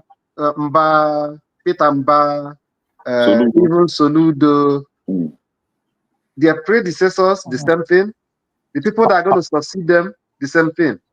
Each of them always believe that I'm just a step away from being the president of Nigeria when I finish my tenure, or being handpicked for vice presidential tickets. And if I do anything or say anything to protect my people, I'm going to be in the bad book of the northern oligarchy. Not that they don't know the right thing to do. They know. But they don't feel the pulse of their people. So, sorry, I'm cutting you. How do we get out of this mess? By way of your summary, what do we do? How do we get out of this situation? See, whenever it's going to happen, I don't know when, but I will tell you the event that will bring succor. But when it will happen, I don't know. Anytime it's possible in Nigeria for you to have a free and fair election, where the will of the people will matter. Huh? Take, for instance, assuming that in the last election in Enugu, that the will of the people eventually mattered, the person of the Labour Party, not because he's a good person, but assuming that he entered that office because it's obvious to everybody that is the will of the people that put him there, he would have known that whatever decision that he takes, that the people consider not to be in their own best interest, that they are waiting for him. Do you understand? He will know that they are going to be waiting for him. So he will not know that he's not beholden to any other interest other than the interest of those people. Sometimes, not really. No, I it think I happens. have answer for Tony's question. It happens. I So think no, that is because it. I'm That using like Edo before State, that one happens, for instance. it still boils down to that thing I said earlier on. How we settled similar issues in my community 15, 20 years ago. You understand? Those things are not usually discussed in the public. And nobody ever agrees that it happens. It happened. You understand? But I'm afraid that presently there's going to be too many saboteurs. Okay. You wanted to say? Yeah, Tony, I wanted to answer. Yeah, I wanted to answer Tony's question, right? Yeah, briefly, just a minute, right? No, can I please? You Please. asked, how do we get away from? I don't want to cross 3 hours, please. No, just 1 minute. How do we get away from electing those leaders, those governors, like especially Southeast, that will come up tomorrow and have this notion that they will be, that they have a chance of becoming the president and thereby staying mute to, evils going on. We should try to avoid any candidate that has a godfathered candidate, if there is anything like that. Someone like the governor of Benue State, that we know his godfather is Dave Umai. Somebody like Peter Mba, that we know that his godfather is the other guy. What's his name? The doctor, the medical doctor. Someone like Soludo Soludo has no that we godfather.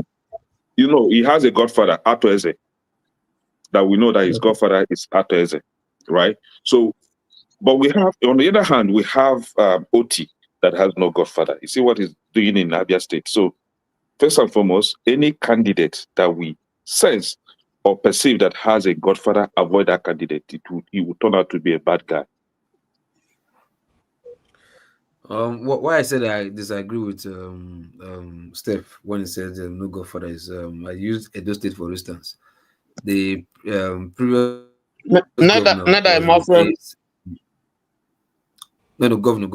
that was senator. I mean governor.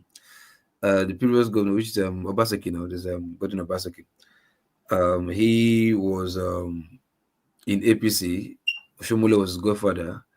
He fought Oshomole, fought all of them, stand still, and he crossed over to PDP and he won the election. By so doing, he is not the number one in the state. He has no godfather, PDP in the state. All the PDP that received himself are even like some, like not up to him. The strongest one would have been the PDP chairman than Obi at that time, but they had a fallout, so he had no godfather. But still, what did he really do in those states? No, he started off with Godfather. So when they parted ways, the Godfathers now team up to fight him to make sure that he never succeeds. So that's why. So that's it. Not having a godfather is not really a key for performance. Well, if you don't have a godfather, if you refuse to have a godfather from the onset, that means you have a greater chance that nobody's going to team up to fight you. You know? Yeah, from the onset. It's like Fubara, that started off with Godfather and he wants to be a smart guy. You see what the Godfather did to him? Because your Godfather will always see you like as his boy, you know. He's my boy now. I know his ability. I can feel it. All right. Okay, let's move on. Tony, have you done your remarks? I think I don't tire for Nigeria. Yeah. All right. I'm completely exhausted. You know, I'm very angry. I don't want to say things I shouldn't say. So this one, but just to say that this is beyond prayers, and now we have to act. That's what I say. We have to do something. Thank you. Yes, Jagun. Oh, that small submission from Tony was pretty deep. You know, it was pretty deep, quite fundamental, and I believe that this is the area where Nigerians should be. We should be all very angry. We should be all speaking through our anger, because this way we have of being polite, not making any mistakes, ruffling the feathers, man. It doesn't satisfy me in the least. You know, when I hear Nigerians speak, as much as there's eloquence and there's ways of studied speech, and it's boring, man. It's boring. And it tells me that we still don't know what we're doing in that country. You know, there's a time when every culture in Nigeria, at least I don't even want to just speak about Yorubas. Every culture in Nigeria has a lot of dignity inside it. They have culture that suggests very varied positions of authority, of practice. You know, there's a word we used to the name Adamo, which is my surname. It is my grandfather, and he was a carpenter. And prior to that, we have people who are craftsmen. They carve wood. They're very good with wood. You know, all I'm trying to say is that there are so many varied jobs within our cultures.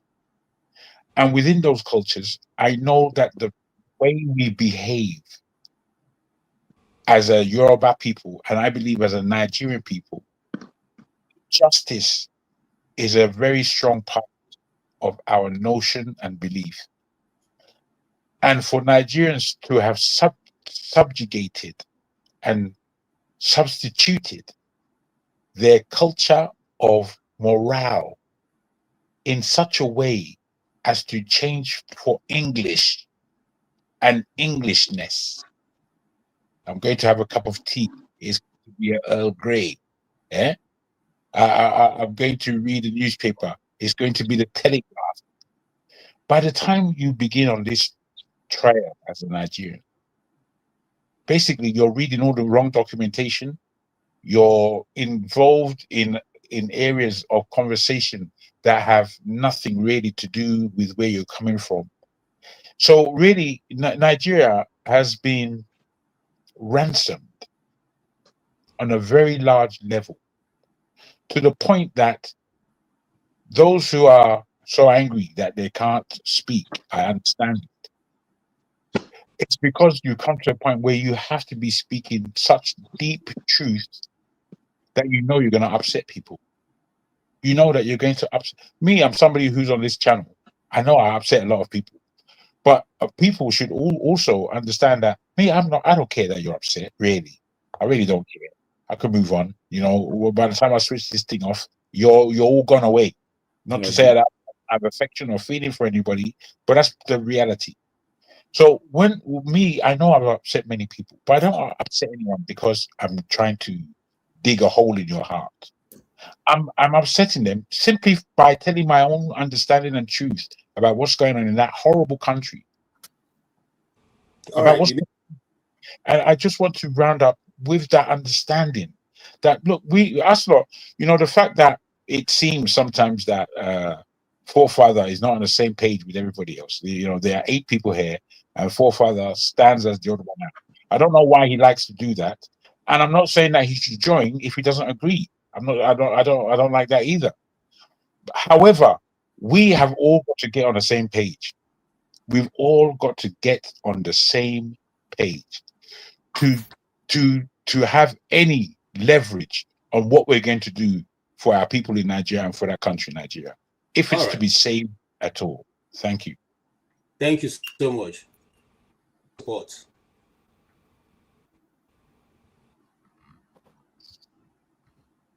Oh, is it me? Yeah? Okay. Yeah. Is it me? Yes. No. You can't speak again. You finish. Let's say about you be talking. Yes. No, Mike. I only responded to Tony's question, but it's okay. It's okay. I can speak. I can. It's okay. I will go last. No, Allah. So who's speaking? Is it me, KJ? Yes. Okay. Anyway, couple of things I want to say anyway. No, say a couple of things. Just rounding up. Just 2 minutes. No, I'm rounding up. Yeah, you're very quick. Snappy. I'm just touching on that. First thing first, I want to say we know the middle belt when it comes to agriculture, yeah, and I might also want to say this thing might be far beyond what we see, and it might also be like coming from external, you know. trying to control the food productivity in Nigeria, whereby if we lack food, yeah, people who are in charge of GMO seeds might kind of give us this seed now to plant, and if they don't give us the seed, we cannot eat. So that might be one plan. What I'm Yeah, talking about. Sorry. I agree with you. I agree Yeah, with you. I'm talking about Very valid. external forces because nobody will just wake up in the night and say, no, our agenda is how to destroy farm. Let's be scattering farm. What the farm does, they produce food. So if you don't produce food, yeah, you can capture people. And when you capture people by having them not producing food, you will only be at their mercy to give you seeds to plant because you cannot produce. So that is one possibility. Then two, the rate at which the Reverend Father Poplio got that message was too fast and exact. And like, what kind of news is that just travel faster? Chap chap chap. The Pope, new Pope that have many things to do, he has got it down news. No. What kind of foul play is there? That Pope cannot get that news at that speed. So there's one question mark in that that aspect. I'm looking at that.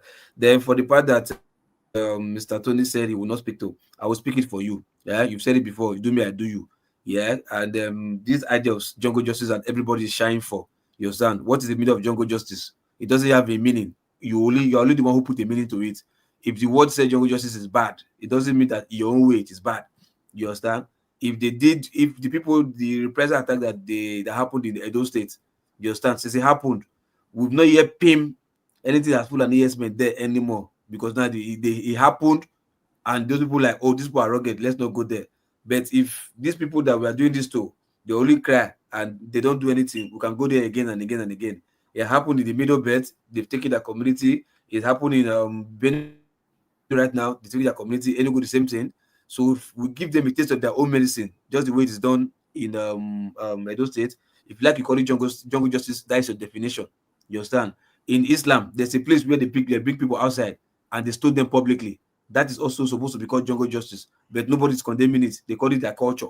Yeah. So if you call it their culture, you fuck up and they stone you publicly, it's also it's as good as you fuck up, I catch you out, and I give you taste your own medicine.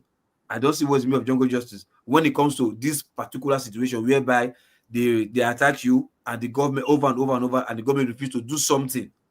And if you do anything, it's called defending yourself.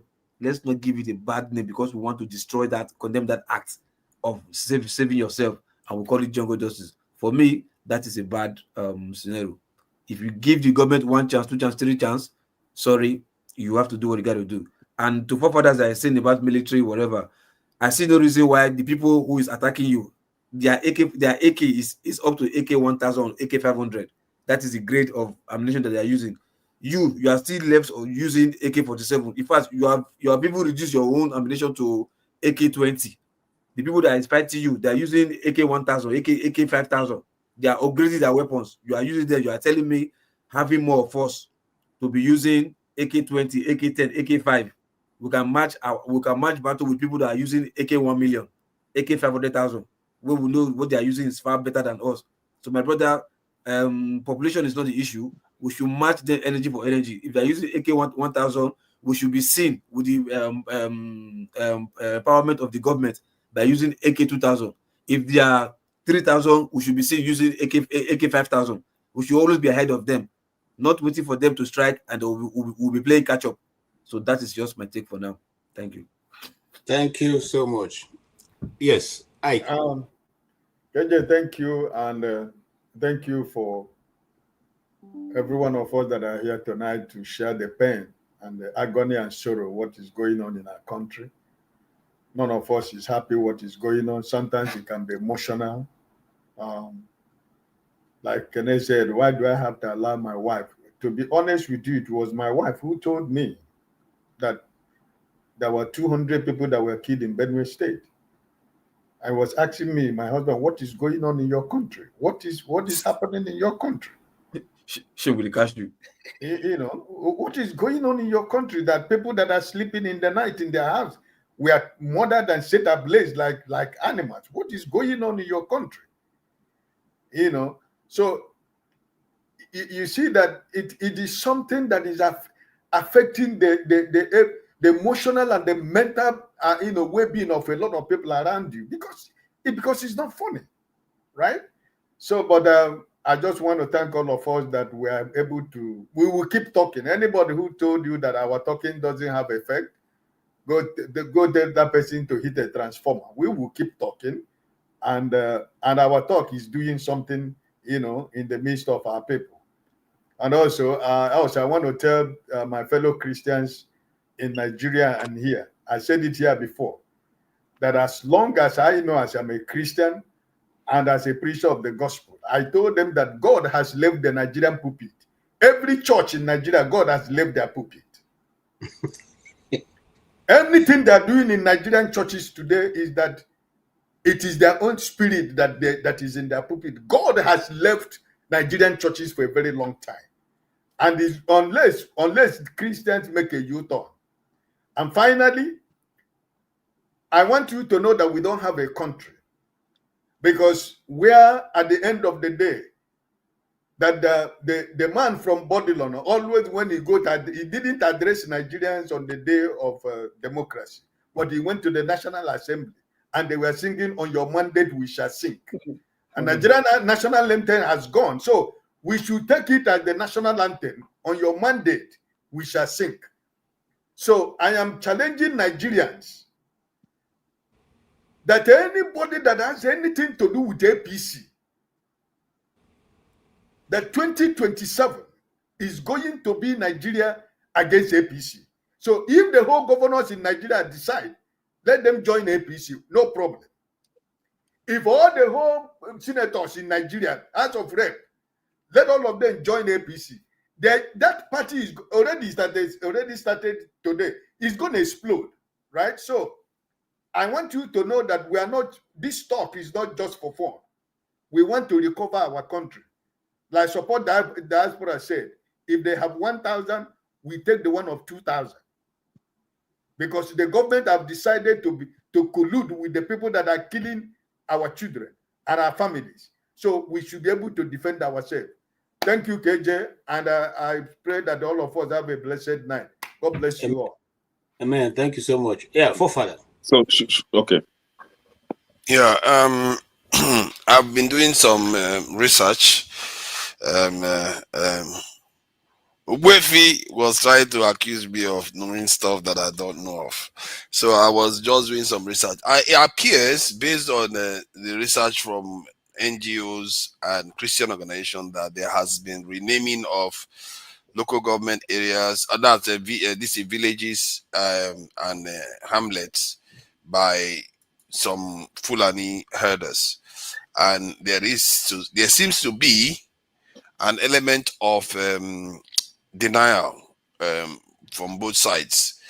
The Muslim side is saying, "Oh, is out of certain stuff." The point is that I don't know why nobody has bothered to actually go on the ground and investigate these things themselves and bring it out and share it with Nigerians, so Nigerians see that people that used to live here, you show the pictures of how you used to live here before, and now these Fulanis are living there now.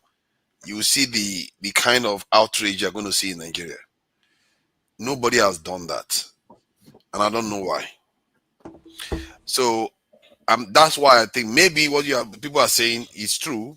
And to be fair, it's happened in Rwanda. Like I said, it's not entirely unheard of that pastoralists, people that like Fulanis, will come in and take over territories from other areas. They do that.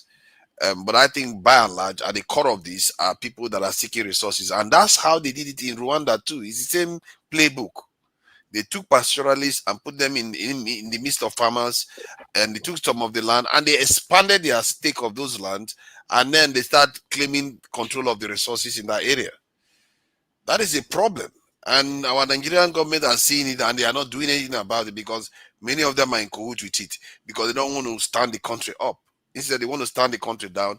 And when I say they need to recruit more people, it's a kind of symptom that says you want to do the right thing. Because if you want to do the right thing, that's what you're going to do. You're going to take over all those areas. Why would bandits have the time, or Fulani will have the space to come and push villagers out when there are law enforcement people around there? And if there are people that are doing some of all these things, they need to be held accountable. You can also argue that why are the people that are supposed to be affected by these things not getting the evidence out for people to truly see in a convincing way. Bring it on TV, say, this is our house that we used to live in. There's a picture we took. We are not there anymore. It's Fulani that has taken it from us. And this is when they did it. Why have we not seen that? I really hope that can happen, because personally, if I had the resources, I would try to send somebody there myself to go and check it out, so that I will see it for myself.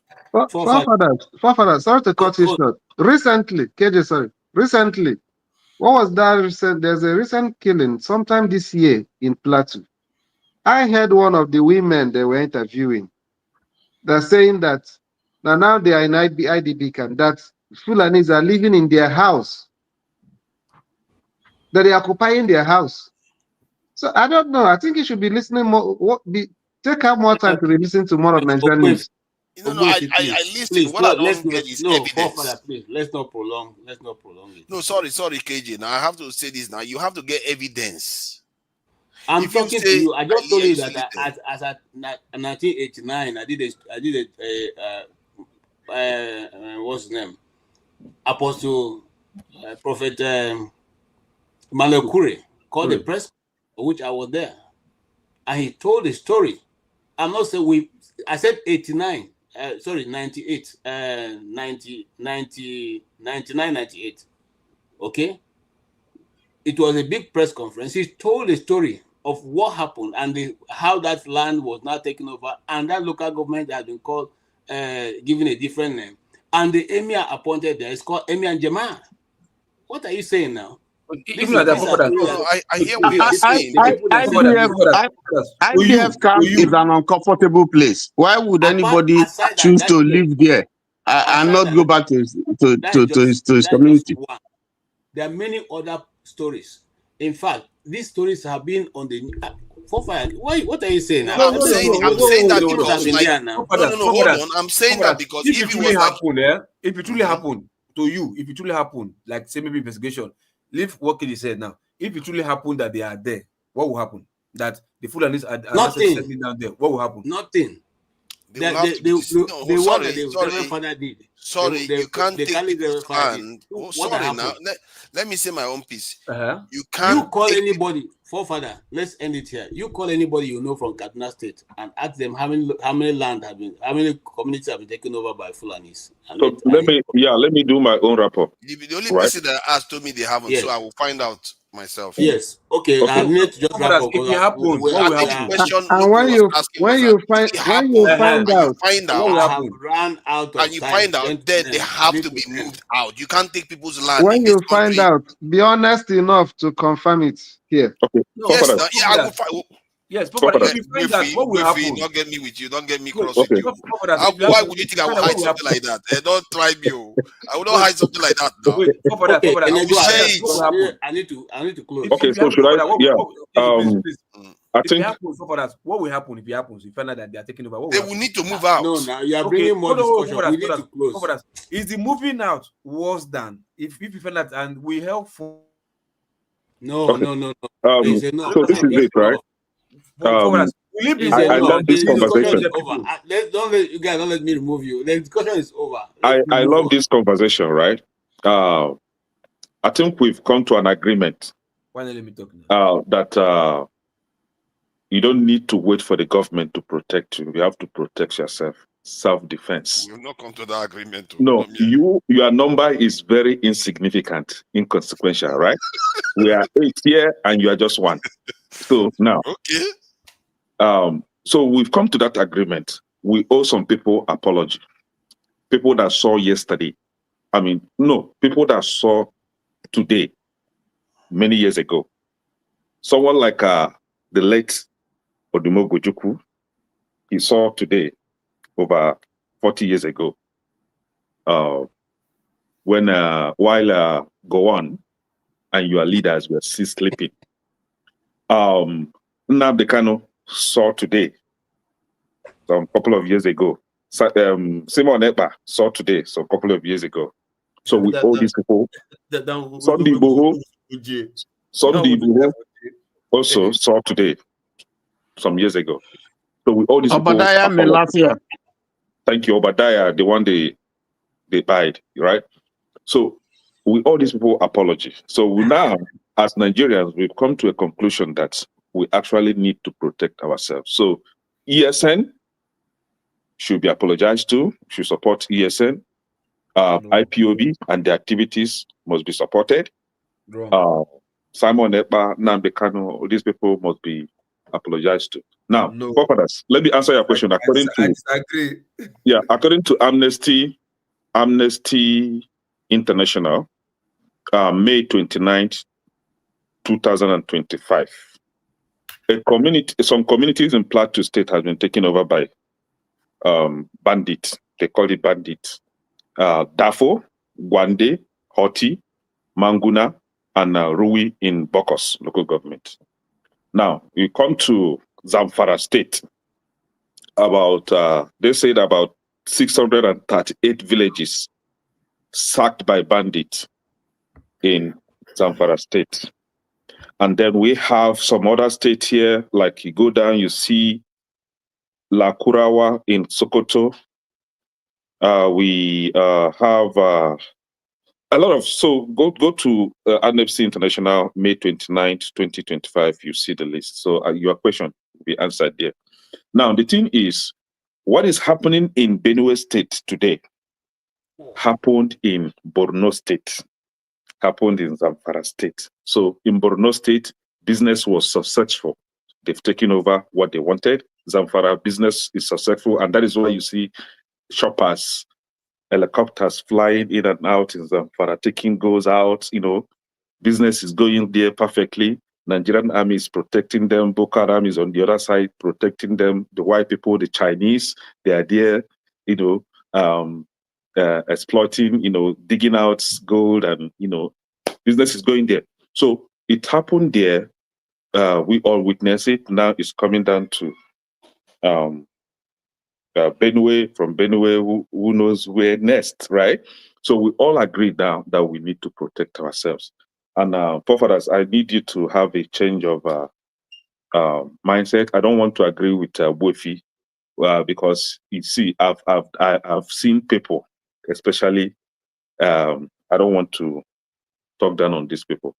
All these people that are very good in computer, they play game a lot. Forefathers, I know you play game a lot. The way they think is different from the way you think. They think everything is about, how they play game, what those tricks or imaginations they see in the game, they think that is how it is in real life, right? The real life is different, right? What you see in that game you play is different from real life stuff. I don't want to believe that forefathers knows what he's doing or know what is going on in Nigeria, but I hope and I wish for him to realize that we are not all here trying to lie or deceive him. This is the reality. I don't know the kind of people you have on ground in Nigeria, but believe me, they are not telling you the truth. I don't know if you pay them, stop paying them. They are not telling you the truth. The truth is Nigeria is a go-go-gongo. Nigeria is in a historic state. Kede, are you saying that forefather is the kind of person, if he become president, they will say he didn't know that it happened? Yes. Or people around him are not telling him the truth. I never realized is this bad. The people I asked are not my workers. They are people I'm just working with, and I asked them, and they told me. So they don't have any reason to lie to me. They just told me like that. Thank you so much. Thank you so much, gentlemen. Thank you so much. You've all been wonderful.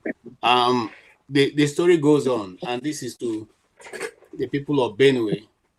We sympathize with the loss of your loved ones. We also sympathize with the fact that your government has not been able to do anything for you. We sympathize with the fact that even though there are supposed to be laws regulating these things, nobody is keeping those laws. We sympathize with the fact that your governor, Reverend Ilya, couldn't even tell the truth of being able to call a spade and saying this is what happened. Even though many people, eyewitnesses, confess to the fact that they were face to face with this terrorists, and they know who they are. Let's call the spade a spade. They are Fulani terrorists. They are not Nigerians. And I don't know why the government, the Federal Republic of Nigerian President, Tinubu, should say that we should go and negotiate with people who they claim are not Nigerians, who are carrying AK-47 and maiming and killing your people. It has not happened anywhere. So maybe the sovereignty of Nigeria is no longer in the hands of Nigeria, because if it were in the hands of Nigerians, then Nigerians have spoken clearly that we do not want this menace. We are not going to, again, I repeat, we are not going to give our land up. If anybody is thinking that the Benue State is going to give up their land, well, the person should think again, because the thief man is synonymous with the land. That's why they live in their farms, they do their farm quietly, and they do their production. They're not asking for your silver or your gold. They're not asking for your tarred roads or your electric, or your pipe-borne water or your electricity. They are simply asking to be left alone to do their farm and to feed their family. I don't think that is too much for anybody to ask. So please, whilst we mourn our dead, let the living take caution. If you have 5 sleeping in a community, you should take turns to sleep. Some people stand guard while others sleep. While others are standing guard, the other people will sleep.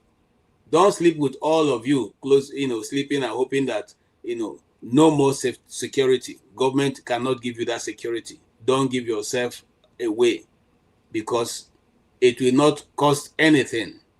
They will not even mourn you beyond the time that they put you in the ground, and life will go on. It's only in Nigeria that so many will be lost and life still goes on.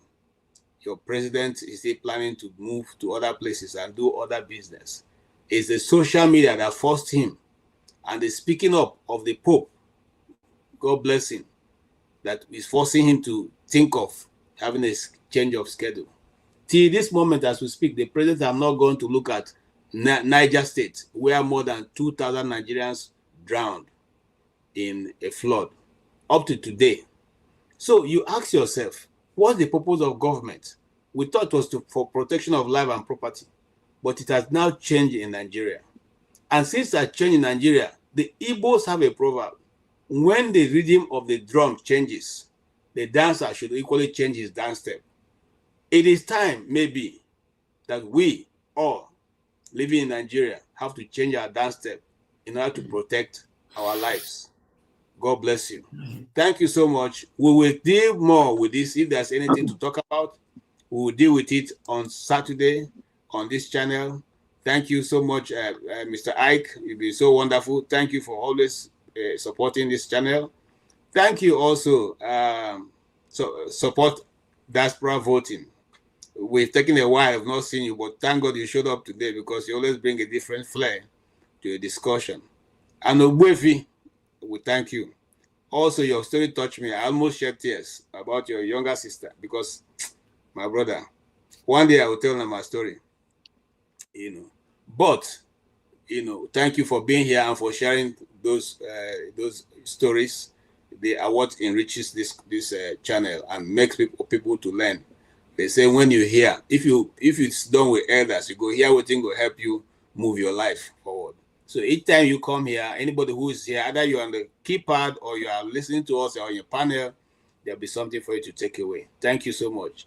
Kenneth, it's good to see you. Thank you so much. Good to see you, Mr. Peter. Please do come, and Saturday we are going to be looking at something that you may be interested in. Yeah, whenever I try to come, tight schedule, but once I see Tony, I see Ike, I see Pansat, I see Jagun, I see who again? Chim. I'll be like, okay, I think we are good to go. Okay. All right. Look, it's only today that you make sense. You are making sense today. I love you today. No.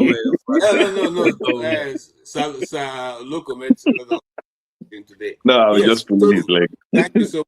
You are in fact, very soon we'll have to get you to host some of these programs so that we too can enjoy from your hosting, so that we can only talk ourselves. Local, right? Yes, Tony, and yes, if he ran away, we don't know what happened, but it's good to see him. All right, so thank you so much, and all you do have a wonderful good night rest. But before we leave, it will not be good if we don't leave you. If we leave you just like that. So let us hear from our Senate President. 1,911,844,833 naira and 46. I'll take that again. 1,911,000,000 1,911,844,000,000 1 trillion. This money is too much for me. 1 trillion. I hope that is not. I hope that is not the record. And of a concern to me in the statement made by Mr. President. And let me quote very clearly. Mr. President, first of all, mentioned that he has asked that an implementation of his earlier directive, meaning he gave an initial directive that apparently was not followed. He has to now give a follow-up directive. That is one. Number two, he is saying that in the latest round of reprisal attacks, Mr. President, it appears as if some people are not giving you the right information. Mr. President is being misinformed and ill-advised. There is no such thing as reprisal attacks going on.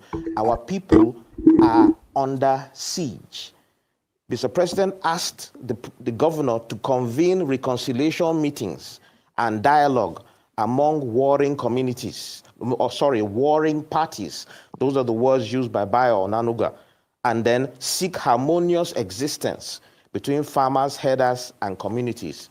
I'm aware that there seems to be a lot of sycophancy in the country right now. So, Mr. President, with all due respect, if you need to be told the truth, you can ask us, the people. Some of us can come and tell you what is actually going on. You can liaise with our governor. I believe he should be honest enough to tell you the truth. There's no such thing as reprisal attacks. If you say seek harmonious relationship and have reconciliation meetings, that means, Mr. President, you know who has attacked us. That means the governor knows who has attacked us and he's supposed to call them together for a meeting. Okay. Is that what is being told? Because that is what I deduce from that statement. And that, I believe, is disingenuous to the situation. There is no such thing as reprisal attacks. I'll repeat for the umpteenth time. These are premeditated, unprovoked attacks against the people. I know.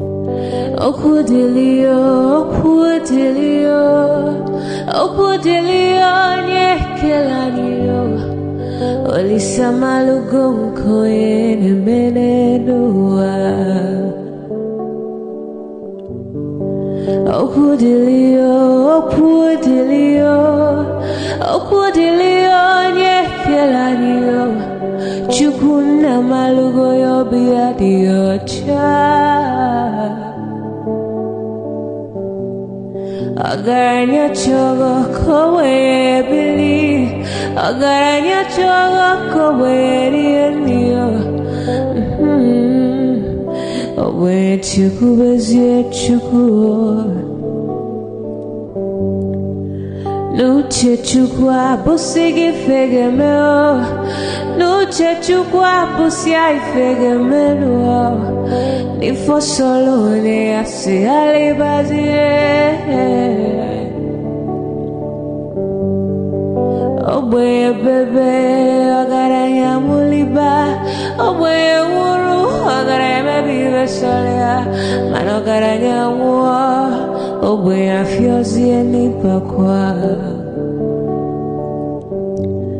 Agaranya chogo kowe bili Agaranya chogo kowe rienyo Oboye chikubezio lisa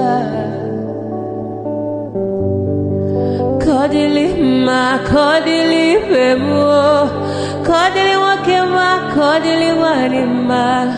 Naino kwane we beluge beluo. Kodili ma, kodili bemo, kodili kemo, kodili heyo. Ibedwe me wanem, nikadiezi bohimo.